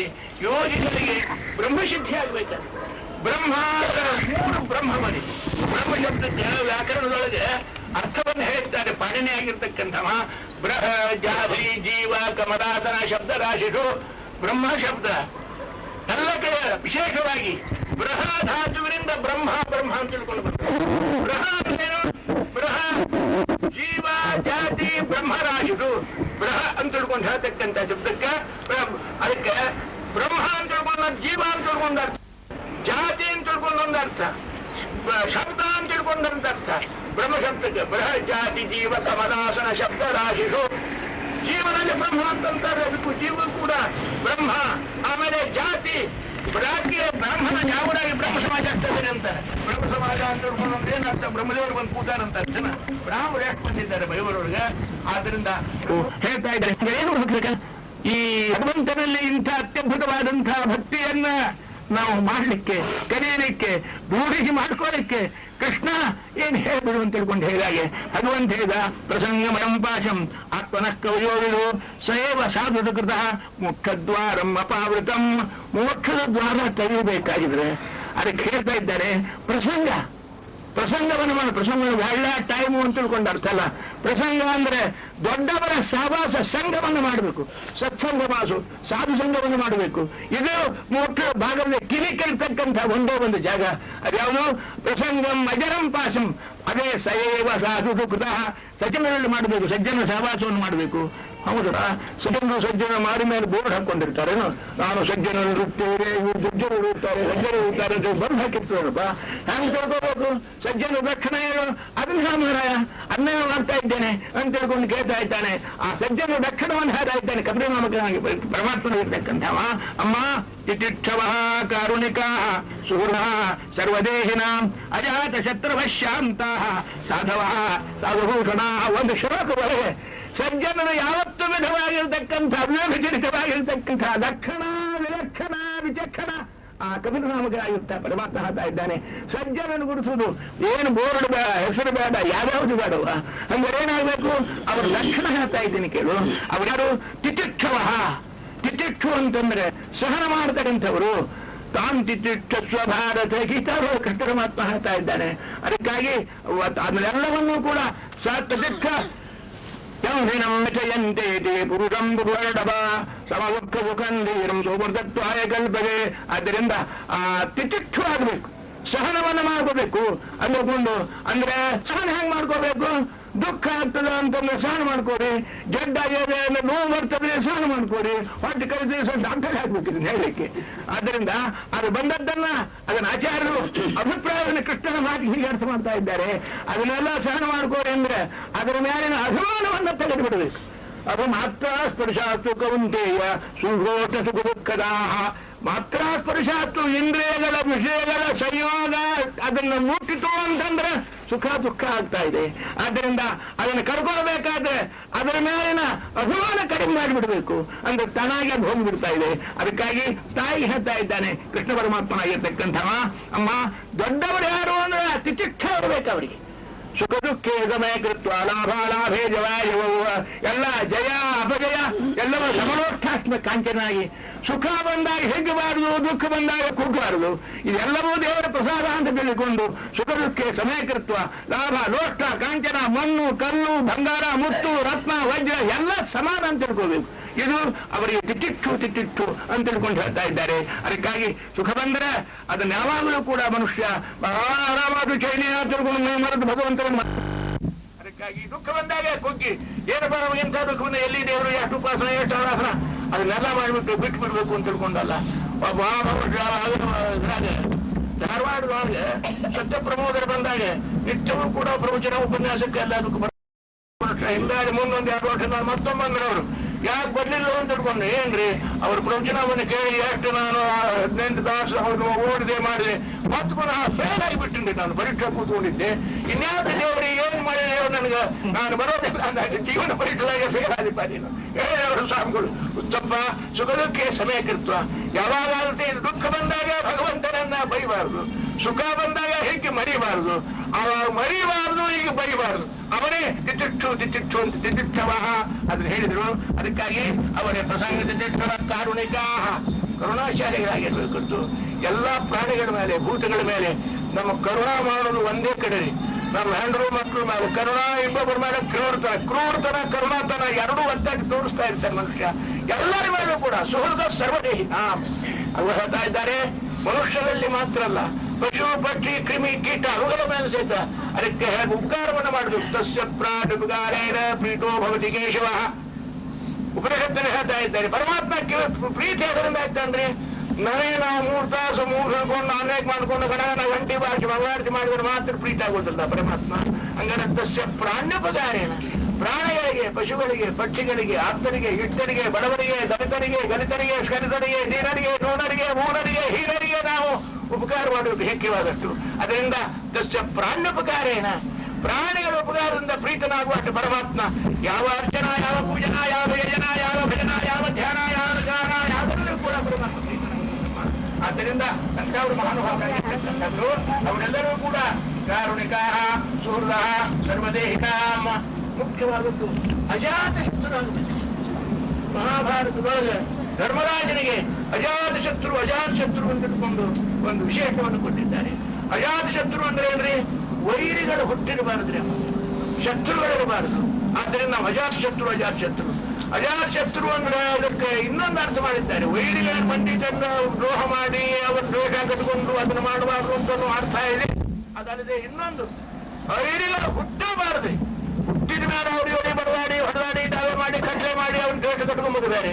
ಆದ್ರೆ ನಮ್ಮ ಹುಟ್ಟಿ ಏನು ಅಂದ್ರೆ ನಮ್ಮನ್ನು ಹುಟ್ಟಬಾರ್ದವು ಅವಳೋಡಿ ಹುಟ್ಟಿಗಳು ಕಾಮ ಕ್ರೋಧ ಮದ ಮೋಹ ಮತ್ಸರ ನಮ್ ಜೋಡಿನೇ ಹುಟ್ಟಿರ್ತಾರೆ. ನಮ್ಗಿಂತ ಮಗಳ ಬಂದು ಕೂತ್ಕೊಂಡಿರ್ತಾರೆ. ನಮ್ಮ ಮಗುನ ಹೊಟ್ಟೆಗೆ ಬಂದಿರ್ತಾವ. ಅಪ್ಪ ಅವನ ಹೊಟ್ಟೆ ಮಗಳಿಗೆ ಆನೋಷಿ ಗುಣ ಆಗಿ ಆ ಕಾಮಕ್ರೋಧಗಳು ನಮಗೆ ಜನ್ಮಜಾತಕ್ಕೆ ಬರ್ತವೆ. ಆ ಜನ್ಮಜಾತ ವೈರಿಗಳೇನವ ಅವು ಹುಟ್ಟಿಲ್ಲ ಅನಿಸ್ಬಿಡ್ಬೇಕು. ಅವು ನಮ್ಮ ಜೋಡಿ ಬರಬಾರದು. ಆನುವಂಶಿಕವಾಗಿ ಅದಕ್ಕೆ ತಾಯಿ ತಂದೆ ಆಚಾರ ತತ್ವಗಳು ಹೇಳ್ತಾ ಇದ್ದಾರೆ. ಮಕ್ಕಳಲ್ಲಿ ಬರತಕ್ಕಂತಹ ದೋಷಗಳು ಅದೆಲ್ಲ ಅವ್ವ ಅಪ್ಪನ ಕೊಡುಗೆಗಳು. ಅವ್ವ ಅಪ್ಪ ಬರೇ ಮಗನಿಗೆ ಜನ್ಮ ಅಷ್ಟೇ ಕೊಡುವುದಿಲ್ಲ, ಅದರ ಜೋಡಿ ಅವಾಗ ಎಲ್ಲ ವಿಧವಾಗಿರ್ತಕ್ಕಂಥ ಕಾಮ ಕ್ರೋಧ ಮೋಸ ಮಂಚೆ ಹೆಂಗ್ ವಂಚನೆ ಮಾಡಬೇಕು, ಹೆಂಗ್ ಮಂದಿನ ತಪ್ಪಿಗೆ ಹಾಕ್ಬೇಕು, ಯಾವ ರೀತಿಯಾಗಿ ಇನ್ನೊಬ್ಬನ ಪ್ರಚಾರ ಮಾಡಬೇಕು, ಇವೆಲ್ಲ ಆನುವಂಶಿಕವಾಗಿ ಬಂದಿರ್ತಾವಂತೆ. ಆದ್ದರಿಂದ ತಾಯಿ ಇವು ಜನ್ಮಜಾತ ಶತ್ರುಗಳು. ಆ ಜನ್ಮಜಾತ ಶತ್ರುಗಳು ನನಗೆ ಇಲ್ಲಿ ಹೆಂಗ್ ಮಾಡ್ಕೋಬೇಕಮ್ಮ. ಬರೀ ಹೊರಗಿನ ವೈರಿಗಳಲ್ಲ. ಒಳಗೆ ಕೃಷ್ಣ ಹೇಳಿದ ಅರ್ಜುನನಿಗೆ, ಅರ್ಜುನ ಕಾಮ ಏಷ ಕ್ರೋಧ ಏಷ ರಜೋಗುಣ ಸಹೋತ್ಥರ ಮಹಾಶರೋ ಮಹಾಪಾಪ ವಿದ್ಯೇನ ಮಿಹ ವೈರ್ಯಂ. ಬರೇ ಮುಂದೆ ನಿಂತಿರತಕ್ಕಂತಹ ದುರ್ಯೋಧನ ವಿಶ್ವಾಸನ ಇವರೆಲ್ಲರೂ ಮಾತ್ರ ವೈರಿ ಅಂತ ತಿಳ್ಕೋಬೇಡ ನೀನು. ಇನ್ನು ವೈರಿಗಳು ಯಾರು ಇಲ್ಲೇ ಇದ್ದಾರೆ. ಇವು ದೊಡ್ಡ ವೈರಿಗಳು. ಅವ್ರು ಹಿಂದಿಲ್ಲ, ನೀ ಕೊಂದ್ರು ಸಾಯ್ತಾರ, ಕೊಲ್ಲದೇ ಇದ್ರು ಸಾಯ್ತಾರ, ಅವ್ರೇನ್ ಚಿರಂಜೀವಿಗಳಲ್ಲ. ಹಿಂದಿಲ್ಲ ದೇವರು ಅವರು ಸಂಹಾರ ಮಾಡ್ಲಿಕ್ಕೆ ರೋಗದ ನಿರ್ಮಾಣ ಮಾಡಿಬಿಟ್ಟು ಬಿಟ್ಟಾರೆ ಮಹಾರಾಜ್. ಬಿಟ್ಟುದೇ ಅದು ರೋಗ, ಒಂದಿಲ್ಲ ಒಂದು ಮರ ಎಷ್ಟು ಮಂದಿ ಇರ್ತಾರೋ ಅಷ್ಟು ರೋಗ ಆಗಿರ್ತಾವ ಮನುಷ್ಯನಿಗೆ. ರೋಗದ ವಿವಿಧವಾಗಿರ್ತಕ್ಕಂಥ ಮಾದರಿಗಳನ್ನು ನೋಡ್ಬೇಕಾದ್ರೆ ಒಂದು ದೊಡ್ಡ ಕುಟುಂಬದಾಗ ಹೋಗ್ಬೇಕು. ಅಲ್ಲಿ ನೋಡಿದ್ರೆ ಎಷ್ಟು ರೋಗಗಳನ್ನು, ಒಬ್ಬಟ್ಟಿಗೆ ಟಿವಿ, ಇನ್ನೊಬ್ಬಗೆ BP, ಮತ್ತೊಬ್ಬಗೆ ಶುಗರು, ಇನ್ನೊಬ್ಬರಿಗೆ ಹೊಟ್ಟೆ ಕಡ್ತ, ಮತ್ತೊಬ್ಬರಿಗೆ ಬ್ರೇಕ್ ಹಂಬಿಡು, ಏನಿಲ್ಲ ಅದು ಕಾಲು ಹಿಡವ ಕೈ ಹಿಡಿದು. ಅಂದ್ರೆ ರೋಗಗಳ ಪರಿಚಯ ಮಾಡ್ಕೊಳ್ಬೇಕಾದ್ರೆ ಒಂದು ಕುಟುಂಬದಾಗ ಹೋಗ್ಬಿಟ್ರೆ ಅವೆಲ್ಲ ರೋಗಗಳ ದರ್ಶನ ಆಗಿಬಿಡ್ತಾ ಇದೆ. ಆದ್ದರಿಂದ ಇವೆಲ್ಲವನ್ನೂ ಕೂಡ ಇದಕ್ಕೆ ಪರಿಹಾರಕವಾಗಿರ್ತಕ್ಕಂಥ ಉಪಾಯ ಅವನ್ನೆಲ್ಲವನ್ನೂ ಕೂಡ ಸಹನ ಮಾಡಿಕೊಂಡು ಭಗವಾನ್ ಹೇಳಿ ಕೃಷ್ಣ ಕಾಮ ಏಷಃ ಕ್ರೋಧ ಏಷಃ ರಜೋಗುಣ ಸಮುದ್ಭವ. ಇದನ್ನ ಮಹಾಶನೋ ಮಹಾಪಾಪ ಮಹಾ ಆಶ್ವರ್ಕವಯು ಇವು ಕೆಟ್ಟ ತಂದು ಸಿಗ್ತಿಲ್ಲ. ಈ ರೋಗಗಳಿಗೆ ಎಷ್ಟು ಮಂದಿನ ಕೊಂದಿರ್ತಾವ, ಎಷ್ಟು ಮಂದಿ ಜೀವ ತಿಂದಿರ್ತಾವ, ಆದ್ರೂ ಸಹಿತ ಮತ್ತೆ ಪ್ರತಿಯೊಬ್ಬರು ಹುಡುಕತ್ತನ್ನು ಹೋಗ್ತಾವ. ಮುಪ್ಪ ಬರುದಲ್ಲ, ಸಭ ಬರುದಲ್ರಿ ರೋಗಗಳಿಗೆ, ಬರೀ ಪರಿಶಾರಿ ಬರ್ತದೆ. ರೋಗಗಳು ಹಬ್ಬುತ್ತಾ ಹೋಗ್ತಾವ, ಪಸರ್ತಾ ಹೋಗ್ತಾವ. ಅದಕ್ಕಾಗಿ ಈ ಗುಣಗಳು ಕಾಮ ಏಷ ಕ್ರೋಧ ಏಷ ರಜೋಗುಣ ಸಮುದ್ಭವ. ಇದು ಮಹಾಶನೋ ಮಹಾಶನ ಮಹಾಹಾರ ಅಮೇಶ್ವರ್ತಾನ ಮಹಾಶನೋ ಮಹಾಪಾಪ್ಮ ವಿದ್ಯೇನ ಮಿಹ ವೈರಿಣಂ. ಇದು ನಿನ್ನ ನಿಜವಾದ ವೈರಿ ಅಂತ ತಿಳ್ಕೊಳ್ಳು ಅರ್ಜುನ ಅಂತ ತಿಳ್ಕೊಂಡು ಪರಮಾತ್ಮ ನಿರೂಪಣೆ ಮಾಡಿದಂಗಾಗಿ ಹೇಳ್ತಾ ಇದ್ದಾರೆ. ಅಜಾತ ಶತ್ರು, ಆ ಶತ್ರುಗಳಿದ್ದಾರೆ ಹುಟ್ಟಿದ ಮೇಲೆ ಬೆಳೆದ ಮೇಲೆ ದ್ವೇಷ ಮಾಡೋರು ಅಷ್ಟೇ ಶತ್ರುಗಳಲ್ಲ. ಈ ನಮ್ಮ ಕಾಮಕ್ರೋಧ ಮದ ಮೋಹ ಲೋಭ ಅರ್ಥ ಇವೆಲ್ಲವೂ ಕೂಡ ಈ ಶತ್ರುಗಳು. ಅವೆಲ್ಲ ನಮ್ಮ ಜೋಡಿ ಹುಟ್ಟಿ ಬದಲಾರ್ಹಂಗ ಬೆಳೆದು ಬದಲಾರ್ಹಂಗ ಮಾಡಬೇಕು, ಶಾಂತರಾಗಿರ್ಬೇಕು, ಸಾಧುಗಳಾಗಿರ್ಬೇಕು. ಆದ್ರಿಂದ ಮುಖ್ಯವಾಗಿ ಮೈ ಅನನ್ಯೇನ ಭಾವೇನ ನನ್ನ ಧ್ಯಾನ ಮಾಡ್ತಾ ಇರ್ಬೇಕು. ಕೆಲವರು ಎಷ್ಟೋ ಮಂದಿ ಯಾವಾಗಲೂ ಜಪ್ಮಾಲಿ ಕೈಯಾಗಿ ಹಿಡಿದೇ ಬಿಟ್ಟಿರ್ತಾರೆ. ಹೋದಲ್ಲೇ ಬಂದಲ್ಲೇ ಕೂತಲ್ಲೇ ಅದು ತಿರುಗಿ ತಿರುಗ್ತದೆ. ನೋಡೋರು ಕಣ್ಣು ತಿರುಗು ಹಂಗ, ತಲೆ ತಿರುಗು ಹಂಗ ಖಂಡವಾಗಿ ಮಾಡ್ತಾ ಇದ್ದಾರೆ. ಅದನ್ನ ಹಿಡ್ಕೊಂಡಿರ್ತಾರೆ, ಅದನ್ನ ಹಿಡ್ಕೊಂಡೇ ಪಾಪ ಮಾಡ್ತಾರೆ, ಅದು ಹಿಡ್ಕೊಂಡೇ ಹೋಗ್ತಾರೆ, ಅದನ್ನ ಹಿಡ್ಕೊಂಡೆ ಹೋಗ್ತಾ ಸಹಿತ ಅಲ್ಲೇ ಕೊಡುದು. ಮಾಂಸಾಹಾರ ಮಾಡುವಾಗ ಅದನ್ನೇ ಕುಡಿಯುವಾಗ ಕೈಯಾಗಿ ಜಪ್ಮಾಲಿ ಬಿಟ್ಟು ತಗೊಂಡೇನು ಮಾಡುದು ಆ ಜಪ್ಮಾಲಿ ತಗೊಂಡು. ಅದರಿಂದ ಅದಕ್ಕೆ ಹೇಳ್ತಾ ಇದ್ದಾನೆ ತಾಯಿ ಅಲ್ಲಿ ಹೋಗ ಅನ್ಯನ್ನ ಭಾವೇನ. ಇನ್ನೊಂದು ಯಾವುದಲ್ಲೂ ಕೃಷ್ಣ ಪರಮಾತ್ಮ ಭಗವದ್ಗೀತಾ ಹೇಳ್ತಾ ಇದ್ದಾನೆ, ಅರ್ಜುನ ಅನನ್ಯಾಶ್ಚಿಂತಯಂತೋ ಮಾಂ ಈ ಜನಾ ಪರ್ಯುಪಾಸತೆ ತೇಷಾಂ ನಿತ್ಯಾಭಿಯುಕ್ತಾನಾಂ ಯೋಗಕ್ಷೇಮಂ ಅವಯೋಗಕ್ಷೇಮಂ. ನನಗೆ ಒಪ್ಪೇದು, ನನಗೆ ಜವಾಬ್ದಾರಿ ನಂದದ. ನನಗೆ ಜವಾಬ್ದಾರಿ ಆಗಬೇಕಾದ್ರೆ ನಾವು ಪೂರ ಒಪ್ಪಿಸ್ಬೇಕಪ್ಪ. ಯಾವಾಗಲೇ ಶಬ್ದವನ್ನು ರಾಮ ಕೃಷ್ಣ ನಾರಾಯಣ ಅಂದ್ಬಿಟ್ರ ಅನನ್ಯ ಭಕ್ತಿಯಿಂದ ದೇವರು ಅದಕ್ಕೆ ಬಹಳ ಮೆಚ್ತಾನೆ. ಅನನ್ಯ ಭಕ್ತಿಯಿಂದ ಮತ್ತು ಎಲ್ಲ ಬಿಟ್ಟು ನಿನ್ನನ್ನೇ ನಂಬೇಡ. ಅರ್ಜುನನನ್ನ ಕೃಷ್ಣ ಪರಮಾತ್ಮ ಯಾಕೆ ಇಟ್ಟು ಮಾಡಿದ? ಅವನ್ನ ರಥದಾಗ ಮುಂದೆ ಬಂದು ಕೂತ್ಕೊಂಡ್ರೆ ಹಂಗಾರೆ ದೇವರೇನು ಅವನ ಡ್ರೈವರ್ ಏನ, ಅವನ ಬಂಡಿ ಹೊಡೆಯುವ ಬೋಯಿ ಏನವ? ಯಾಕೆ ಮುಂದೆ ಬಂದು ಕೂತ್ಕೊಂಡ? ಅವ ಅನನ್ಯ ಭಾವದನ್ನ ಕೃಷ್ಣನ್ನ ಸರ್ವಸ್ವಾರ್ಪಣೆ ಮಾಡಿಬಿಟ್ಟ. ಹಂಗ ಯಾರು ಮಾಡ್ತಾರ? ದೇವರು ಅವ್ರನ್ನ ಇಲ್ಲ, ಅವ್ರಿಗೆ ಬೆನ್ನಿಗೆ ಹಾಕೊಂಡೇ ಬಿಡ್ತಾನೆ. ನನ್ನ ಬೆನ್ನಿಗೆ ಬಿದ್ದಿದ್ದ ಅರ್ಜುನ ಅವನ್ನ ರಕ್ಷಣೆ ಮಾಡ್ತಾ ಇದ್ದೇನೆ. ಆದ್ದರಿಂದ ಹಂಗ ನನಗೆ ಅನನ್ಯ ಚಿಂತೆಯಂತೋ ಮಾಂ ಈ ಜನ ಪರ್ಯುಪಾಸತೆ. ಏನೇನೋ ಮಾಡ್ತಾ ನನ್ನನ್ನು ಕೂಡ ಆದ್ರಲ್ಲಪ್ಪ, ಎಲ್ಲ ಬಿಟ್ಟು ನನ್ನನ್ನ ಸಮಯ ಅನ್ಯಥಾ ಶರಣಂ ನಾಸ್ತಿ ತ್ವಮೇವ ಶರಣಂ ಮಮ. ದೇವರಿಗೆ ಭಾರಿ ಬಿರುಸು ಮನುಷ್ಯ, ಬಹಳ ನಿಷ್ಠುರವಾದಂತ ಮನುಷ್ಯ. ಇನ್ನೊಬ್ಬರು ಮೆಚ್ಚಿದ್ರಿ, ಇನ್ನೊಬ್ಬರನ್ನ ಯಾಕೆ ಸಾದಾ ಒಬ್ಬರು ಡಾಕ್ಟರು, ಸಾದಾ ಒಬ್ಬ ವಕೀಲರು ಅವರ ಹತ್ರ ಹೋಗ್ರಿ ನೀವು. ನಾವು ಆ ವಕೀಲರು ಹೋಗಿದ್ದೇವೆ, ಈ ವಕೀಲರು ಹೋಗಿದ್ದೇವ್ರಿ, ನಿಮ್ಗೆ ತೋರಿಸಿವಿ, ಸ್ವಲ್ಪ ಕೇಸ್ ತಗೊಂಡು ಹೋಗಂತಾರು. ಯಾರಿಲ್ರಿ ಅವರಿಂದ ಆಗುದಿಲ್ಲ ಅಂತಾರೆ, ನಿಮ್ಮ ಹತ್ತಿರ ಬಂದೇವಿ ಅಂತಂದ್ರೆ ಹೇಳ ಹಂಗಾರೆ ನೀ ಫೀ ಕೊಡುವಲ್ಲ ಬಿಡುವಲ್ಲ. ಡಾಕ್ಟರ್ ಇದ್ದಾರೆ, ಊರ 3-4 ಮಂದಿ ಕೇಳವ್ರಿ, ಅಲ್ಲೇ ತೋರಿಸೇವ್ರಿ, ನಿಮಗೂ ಸ್ವಲ್ಪ ಕಣ್ಣಿ ಹಾಕು, ನನ್ನ ಕಣ್ಣಿ ಹಾಕೋದು ಬೇಕಾಗಿಲ್ಲ ಅಂತ. ನಾವು ಯಾರ್ಯಾರು ಡಾಕ್ಟರ್ಗೆ ಆಗಲಿಲ್ಲ, ಅಸಾಧ್ಯ ಅಂತ ಯಾರ, ಅಶಕ್ಯ ಅಂತ ಯಾರ ನಿಮ್ಮ ಹತ್ತಿರ ಬಂದಿದ್ದೇವೆ ಅಂದ್ರೆ ಆಗ್ರಪ್ಪ ನಾನು ಪ್ರಯತ್ನ ಮಾಡ್ತಾ ಇದ್ದೇನೆ ಅಂತ ಹೇಳ್ತಾ ಇದ್ದಾರೆ. ಆಗ ಭಗವಂತನು ಕೂಡ ಅವ್ರನ್ನೂ ನಂಬೇವ್ರಿ, ಇವ್ರನ್ನೂ ನಂಬೇವ್ರಿ. ಕಲ್ಲವ್ವ, ಮಲ್ಲವ್ವ, ಸ್ಕಂದ, ರುದ್ರವ್ವ, ದ್ಯಾಮವ್ವ, ಯಾವತ್ತು ಬ್ರಹ್ಮ, ಶಿವ, ವಿಷ್ಣು ಅವ್ರ ಹೋದ್ರು, ಅವ್ರನ್ನೆಲ್ಲ ಬಿಡಬೇಕು. ಉಳಿದೆಲ್ಲ ಅನ್ಯಥಾ ಶರಣಂ ನಾಸ್ತಿ ತ್ವಮೇವ ಶರಣಂ ಮಮ ಅಂತ ದೇವರಿಗೆ ಬೆನ್ನು ಬಿದ್ರೆ ಅವ ನಮ್ಮನ್ನ ಬಿಡೋದೇ ಇಲ್ಲ. ಸ್ವಾಮಿಗಿರ್ತಕ್ಕಂಥ ಅರ್ಜುನನನ್ನ ಮುಂದೆ ನಿಂತುಕೊಂಡು ಅವನ್ನ ಹೆಗಲಿಗೆ ಹಾಕೊಂಡು ಬೆನ್ನಿಗೆ ಹಾಕೊಂಡು ಇಟ್ಟುಕೊಂಡು ಹಂಗ ಅವರನ್ನ ಪಾಂಡವರನ್ನೆಲ್ಲ ಉದ್ಧಾರವನ್ನ ಮಾಡಿದನು. ಹಂಗ ಅನನ್ಯವಾದ ಅನನ್ಯ ಚಿಂತೆ ಅಂತ ದ್ರೌಪದಿ ಸಹಿತ ಸುದ್ದಿ ಹೇಳ್ತಾರ್ರಿ, ಹರಿಕಚ್ಚಿವಾಗಿ ಹೇಳ್ತಾರೆ. ದ್ರೌಪದಿ ದೇವಿ ಕೃಷ್ಣನನ್ನ ಶೀರಿಶಾವತಕ್ಕಂತ ಸಂದರ್ಭದೊಳಗೆ ಕೃಷ್ಣ ಅಂತ ಬೆದರಿದ್ಲು. ಇಮಾಮವಸ್ಥಾಂ ಸಂಪ್ರಾಪ್ತಾಂ ಕೃಷ್ಣ ಕೃಷ್ಣ ದ್ವಯಾವಾಸಿನ್ ಕ್ವಾಸಿಯಾಸಿ ಮಯಾ ಪ್ರಭೋ ಕೃಷ್ಣ ಎಲ್ಲಿದ್ಯಪ್ಪ. ಆದ್ದರಿಂದ ನಾನು ಈ ರೀತಿಯಾಗಿ ಅನೇಕ ಹುಸ್ಯಮಾನ ದುಶ್ಯಾಸನಂದ ನನಗೆ ಮರ್ಯಾದ ಹೋಗ್ತದನೋ ಕೃಷ್ಣ, ನಿನ್ನನ್ನು ಧ್ಯಾನ ಮಾಡ್ತಿದ್ದೇನೆ ಅಂತ ತಿಳ್ಕೊಂಡು ಹೇಳಿದ್ರೆ ಅವಳ ಧ್ಯಾನವನ್ನು ಕೇಳಿ, ಅವಳ ಕರೆಯನ್ನು ಕೇಳಿ, ಅವಳ ಮಳೆಯನ್ನು ಕೇಳಿ ಭಗವಂತ ಓಡಿ ಬಂದಿದ್ದಾನೆ ಸ್ವಾಮಿಯಾಗಿರ್ತಕ್ಕಂಥವ. ಅಷ್ಟಮಹಿಷಿಯರು ತೂಗ್ತಾನೆ ಅಂತ ಹೋದಾಗ ಚಟ್ಟೆ ಇದ್ದ.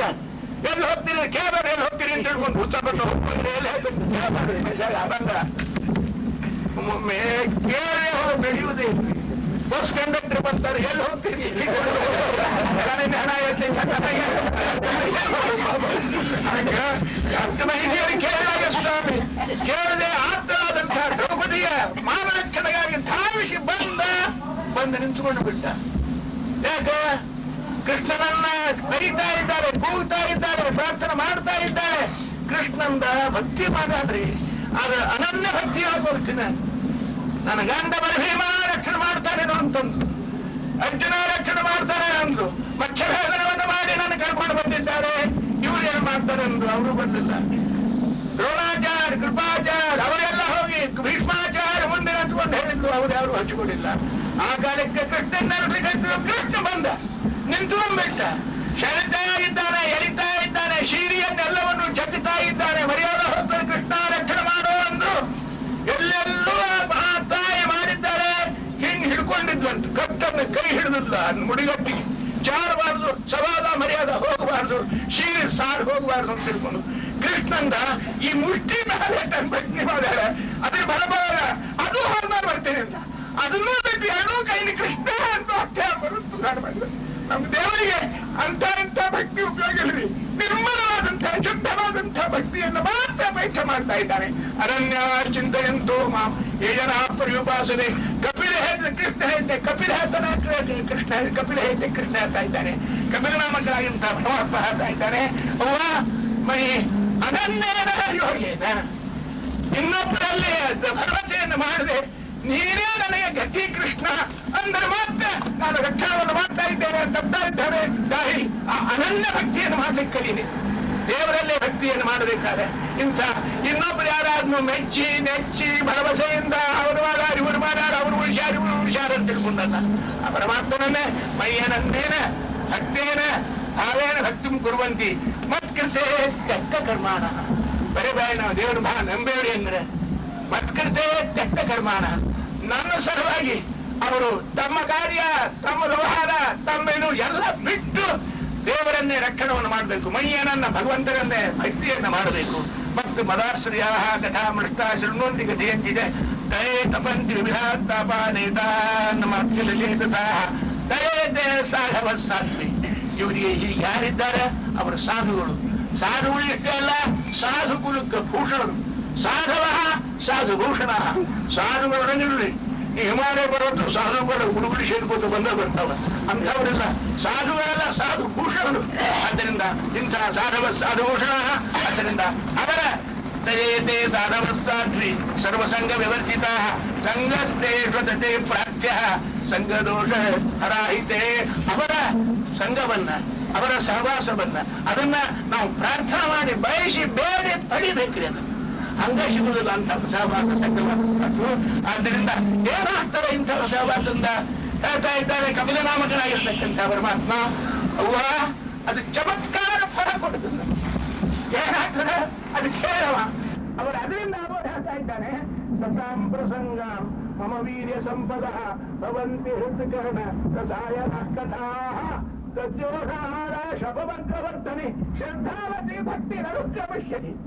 ನೋಡಿದ ನಂತರ ಕೃಷ್ಣ ಪರಮಾತ್ಮ ಕಪಿಲ ಹೇಳಿದ ಅವ್ವ ಸತಾಂ ಪ್ರಸಂಗಾತ್ ದೊಡ್ಡವರ ಸಹವಾಸವನ್ನು ಮಾಡಿದ್ರೆ ಮಮ ವೀರ್ಯ ಸಂಪದ ಭವಂತಿ ಹೃತ್ಕರ್ಣ ರಸಾಯನ ಕಥಾ. ಅಲ್ಲಿ ಹೋಗಿಬಿಟ್ರೆ ಅವರು ಇಂತಿಂಥ ತತ್ವಗಳನ್ನ, ಪ್ರಮೇಯಗಳನ್ನ, ಸಿದ್ಧಾಂತಗಳನ್ನ, ಕಥಾವನ್ನ, ಸತ್ಸಂಗಗಳನ್ನ, ಪುರಾಣಗಳನ್ನ, ಪ್ರವಚನಗಳನ್ನ ಮಾಡ್ತಾ ಇದ್ದಾರೆ. ಅದರಿಂದ ಭವಂತಿ ಕರ್ಣ ರಸಾಯನ ಕಥಾ ಹೃದಯಕ್ಕೆ ಕಿವಿಗೆ ಆಪ್ಯಾಯಮಾನವಾಗಿರ್ತಕ್ಕಂಥ ಭಗವಂತನ ಸಿಂಧ ತತ್ವೋಪದೇಶವನ್ನ, ಕಥಾವನ್ನ, ಪುರಾಣವನ್ನ, ಪ್ರವಚನವನ್ನ ಅವರು ಮಾಡ್ತಾ ಇದ್ದಾರಮ್ಮ. ಆದ್ದರಿಂದ ಪ್ರಸಂಗ ಅದರ ಏನಾಗ್ತದೆ, ಮಮ ವೀರ್ಯ ಸಂಪದ, ನನ್ನ ತ್ಯಾಗಲಿ, ನನ್ನ ಪರಾಕ್ರಮ, ನನ್ನ ಕಥಾ, ನನ್ನ ಚರಿತ್ರ, ನಾನು ಮಾಡಿದ ಅಷ್ಟರ ಉದ್ದೇಶ, ಅದರದೆಲ್ಲವೂ ಉದ್ಧಾರ, ಇದೆಲ್ಲವನ್ನೂ ಕೂಡ ಅವರು ತಮ್ಮ ಕಥಾ ಪ್ರಸಂಗದಲ್ಲಿ ನಿರೂಪಣವನ್ನು ಮಾಡ್ತಾ ಇದ್ದಾರೆ. ಶ್ರದ್ಧಾವತಿ, ಅದರಿಂದ ಶ್ರದ್ಧಾವತಿ ಭಕ್ತಿರನುಕ್ರಮಿಷ್ಯತಿ, ಭಗವಂತನಲ್ಲಿ ಆ ಮಹಾನುಭಾವರು ಹೇಳಿರ್ತಕ್ಕಂಥ ಆ ಪ್ರವಚನ, ಪುರಾಣ, ಉಪನ್ಯಾಸ ಅವುಗಳಿಂದ ಆಗೋದೇನು ಅಂದ್ರೆ ಮದಾಶ್ರಯ ಕಥಾ ತಜ್ಜೋಷಣಾದಾಶಮುವರ್ಗವರ್ತನೆ ಶ್ರದ್ಧಾವತಿ ಭಕ್ತಿರನುಕ್ರಮಿಷ್ಯರಿ. ಆ ಭಕ್ತಿ ಹುಡ್ತಾದ, ಆ ಭಕ್ತಿಯಿಂದ ಏನಾಗ್ತದೆ, ಭಕ್ತಿಯ ಅಪಮಾನ ಜಾತ ವಿರಾಗ ಇಂದ್ರಿಯಾತ್ ಮಧ್ಯನ್ವಾ ಚಿಂತೆಯ ಚಿತ್ತಸ್ಯ ಗ್ರಹಣೆ ಯೋಗಯುಕ್ತ ತಿಷ್ಠತೆ ಋಜುಭಿಃ ಯೋಗಮಾರ್ಗೈಃ. ಅಯ್ಯನನ್ನ ಅಂತ ಅವರ ಭಕ್ತಿ ಆಯ್ತು ಅಂದ್ರೆ ನಲ್ಲಿ ಅನನ್ಯವಾಗಿರ್ತಕ್ಕಂಥ ನನ್ನಲ್ಲಿ ಆ ಧ್ಯಾನ ಯೋಗ, ಭಕ್ತಿ ಯೋಗ ಅದನ್ನ ಮಾಡಿಕೊಂಡು ಅವರು ವೈರಾಗ್ಯದಿಂದ ವಿಜೃಂಭಿತವಾಗ್ತದಂಥದ್ದು. ಆ ಧ್ಯಾನ ಯೋಗ ವೈರಾಗ್ಯದಿಂದ ವಿಜೃಂಭಿತವಾಗಬೇಕು. ಅದರಿಂದ ಭಕ್ತ್ಯಾಜ ಮಾಂ ಪ್ರತ್ಯಗಾತ್ಮಾನ, ಅವರಿಂದ ಅವರಿಗೆ ಬಿಂಬಾಪರೋಕ್ಷವಾಗ್ತಾ ಇದೆ, ನನ್ನನ್ನು ನೋಡ್ತಾ ಇರ್ತಾರೆ. ಅದರಿಂದ ಅವರಿಗೆ ನಾನು ಅನುಗ್ರಹವನ್ನ ಮಾಡಿ ಲಿಂಗದೇಹ ಭಂಗವನ್ನು ಮಾಡಿ ಅವರಿಗೆ ಮೋಕ್ಷ ಜವಾಬ್ದಾರಿ ನಂದದ ಅಂತ ತೆಗೆದುಕೊಂಡು ಪರಮಾತ್ಮನಾಗಿರ್ತಕ್ಕಂಥ ತಾಯಿಗೆ ಗೌರವವಾಗಿರ್ತಕ್ಕಂಥ ಭಕ್ತಿಯ ಉಪದೇಶವನ್ನು ಮಾಡ್ತಾ ಇದ್ದಾನೆ. ಈ ಭಗವಂತನಲ್ಲಿ ಮಾಡತಕ್ಕಂಥ ಅದ್ಭುತವಾಗಿರ್ತಕ್ಕಂಥ ಕಾರ್ಯಕ್ರಮವನ್ನ ಕಪಿಲನಾಮಕ ಇರತಕ್ಕಂಥ ಪರಮಾತ್ಮ ತಾಯಿಗೆ ಎಷ್ಟು ಹೇಳಿದ್ದಾನ್ರಿ. ಒಂದು ದಿವಸದೊಳಗೆ ಈ ಕಪಿಲನ ಉಪದೇಶವನ್ನ ಮುಗಿಸಲಿಕ್ಕೆ ಸಾಧ್ಯವಿಲ್ಲ. ಆದರೂ ಕೂಡ ಆ ಕಪಿಲನಾಮಕನಾಗಿರ್ತಕ್ಕಂಥ ಭಗವಂತ ಹೇಳ್ತಕ್ಕಂಥ ಇವನು ಉಪದೇಶ ಕೇಳಬೇಕು ಅಂತ ತಿಳ್ಕೊಂಡೊಬ್ಬ ರಾಜ ಸರ್ವಸಂಗ ಪರಿತ್ಯಾಗ ಮಾಡಿ ಹುಡುಕಾಡ್ಕೊಂಡು ಬರ್ತಾ ಇದ್ದಾನೆ. ಅವರೇ ಪಂಚಮಸ್ಕಂದರೊಳಗೆ ಮಹಾನುಭಾವನಾಗಿರ್ತಕ್ಕಂಥ ರಘುಗಣ ಅಂತ ಹಿಡ್ಕೊಂಡು ಹೇಳ್ತಕ್ಕಂಥ ರಾಜ. ಆದ್ದರಿಂದ ಆ ಕಪಿಲನ ಉಪದೇಶ ಆ ಚಂದ್ರಾರ್ಕವಾಗಿ ಉಳಿತಾ ಇದೆ. ಅದನ್ನು ಕೂಡ ಅನೇಕರು ಉದ್ಧಾರ ಆಗ್ತಾ ಇದ್ದಾರೆ. ಈ ರೀತಿಯಾಗಿ ಅವ್ರದ್ದೆಲ್ಲ ನಿರೂಪಣವನ್ನು ಮಾಡಿಕೊಂಡು ಬಂದ ಬಳಿಕ ಮಹಾನುಭಾವನಾಗಿರ್ತಕ್ಕಂಥ ಪ್ರಶ್ನವನ್ನು ಮಾಡ್ತಾ ಇದ್ದಾರೆ. ಸ್ವಾಮಿ, ನಮಗೆ ನೀವು ಹೇಳಿದ್ರಿ, ಆದ್ದರಿಂದ ಈಗ ಆ ಭಗವಂತನ ಕಥಾವನ್ನ, ಭಗವದ್ ಭಕ್ತರ ಕಥಾವನ್ನ, ಎಲ್ಲ ಕಥಾನು ಭಗವಂತನ ಕಥಾದ ಶ್ರೇಷ್ಠ ಕೃಷ್ಣ ಪ್ರಾರಂಭವನ್ನ ಪ್ರತಿಪಾದನೆ ಮಾಡತಕ್ಕಂಥ ಕಥಾಗಳು, ಅವುಗಳನ್ನ ನಿರೂಪಣೆ ಮಾಡ್ರಿ ಅಂತ ತಿಳ್ಕೊಂಡು ಹೇಳ್ತಾ ಇದ್ದಾರೆ. ಅದಕ್ಕಾಗಿ ಅವರು ಮೊದಲ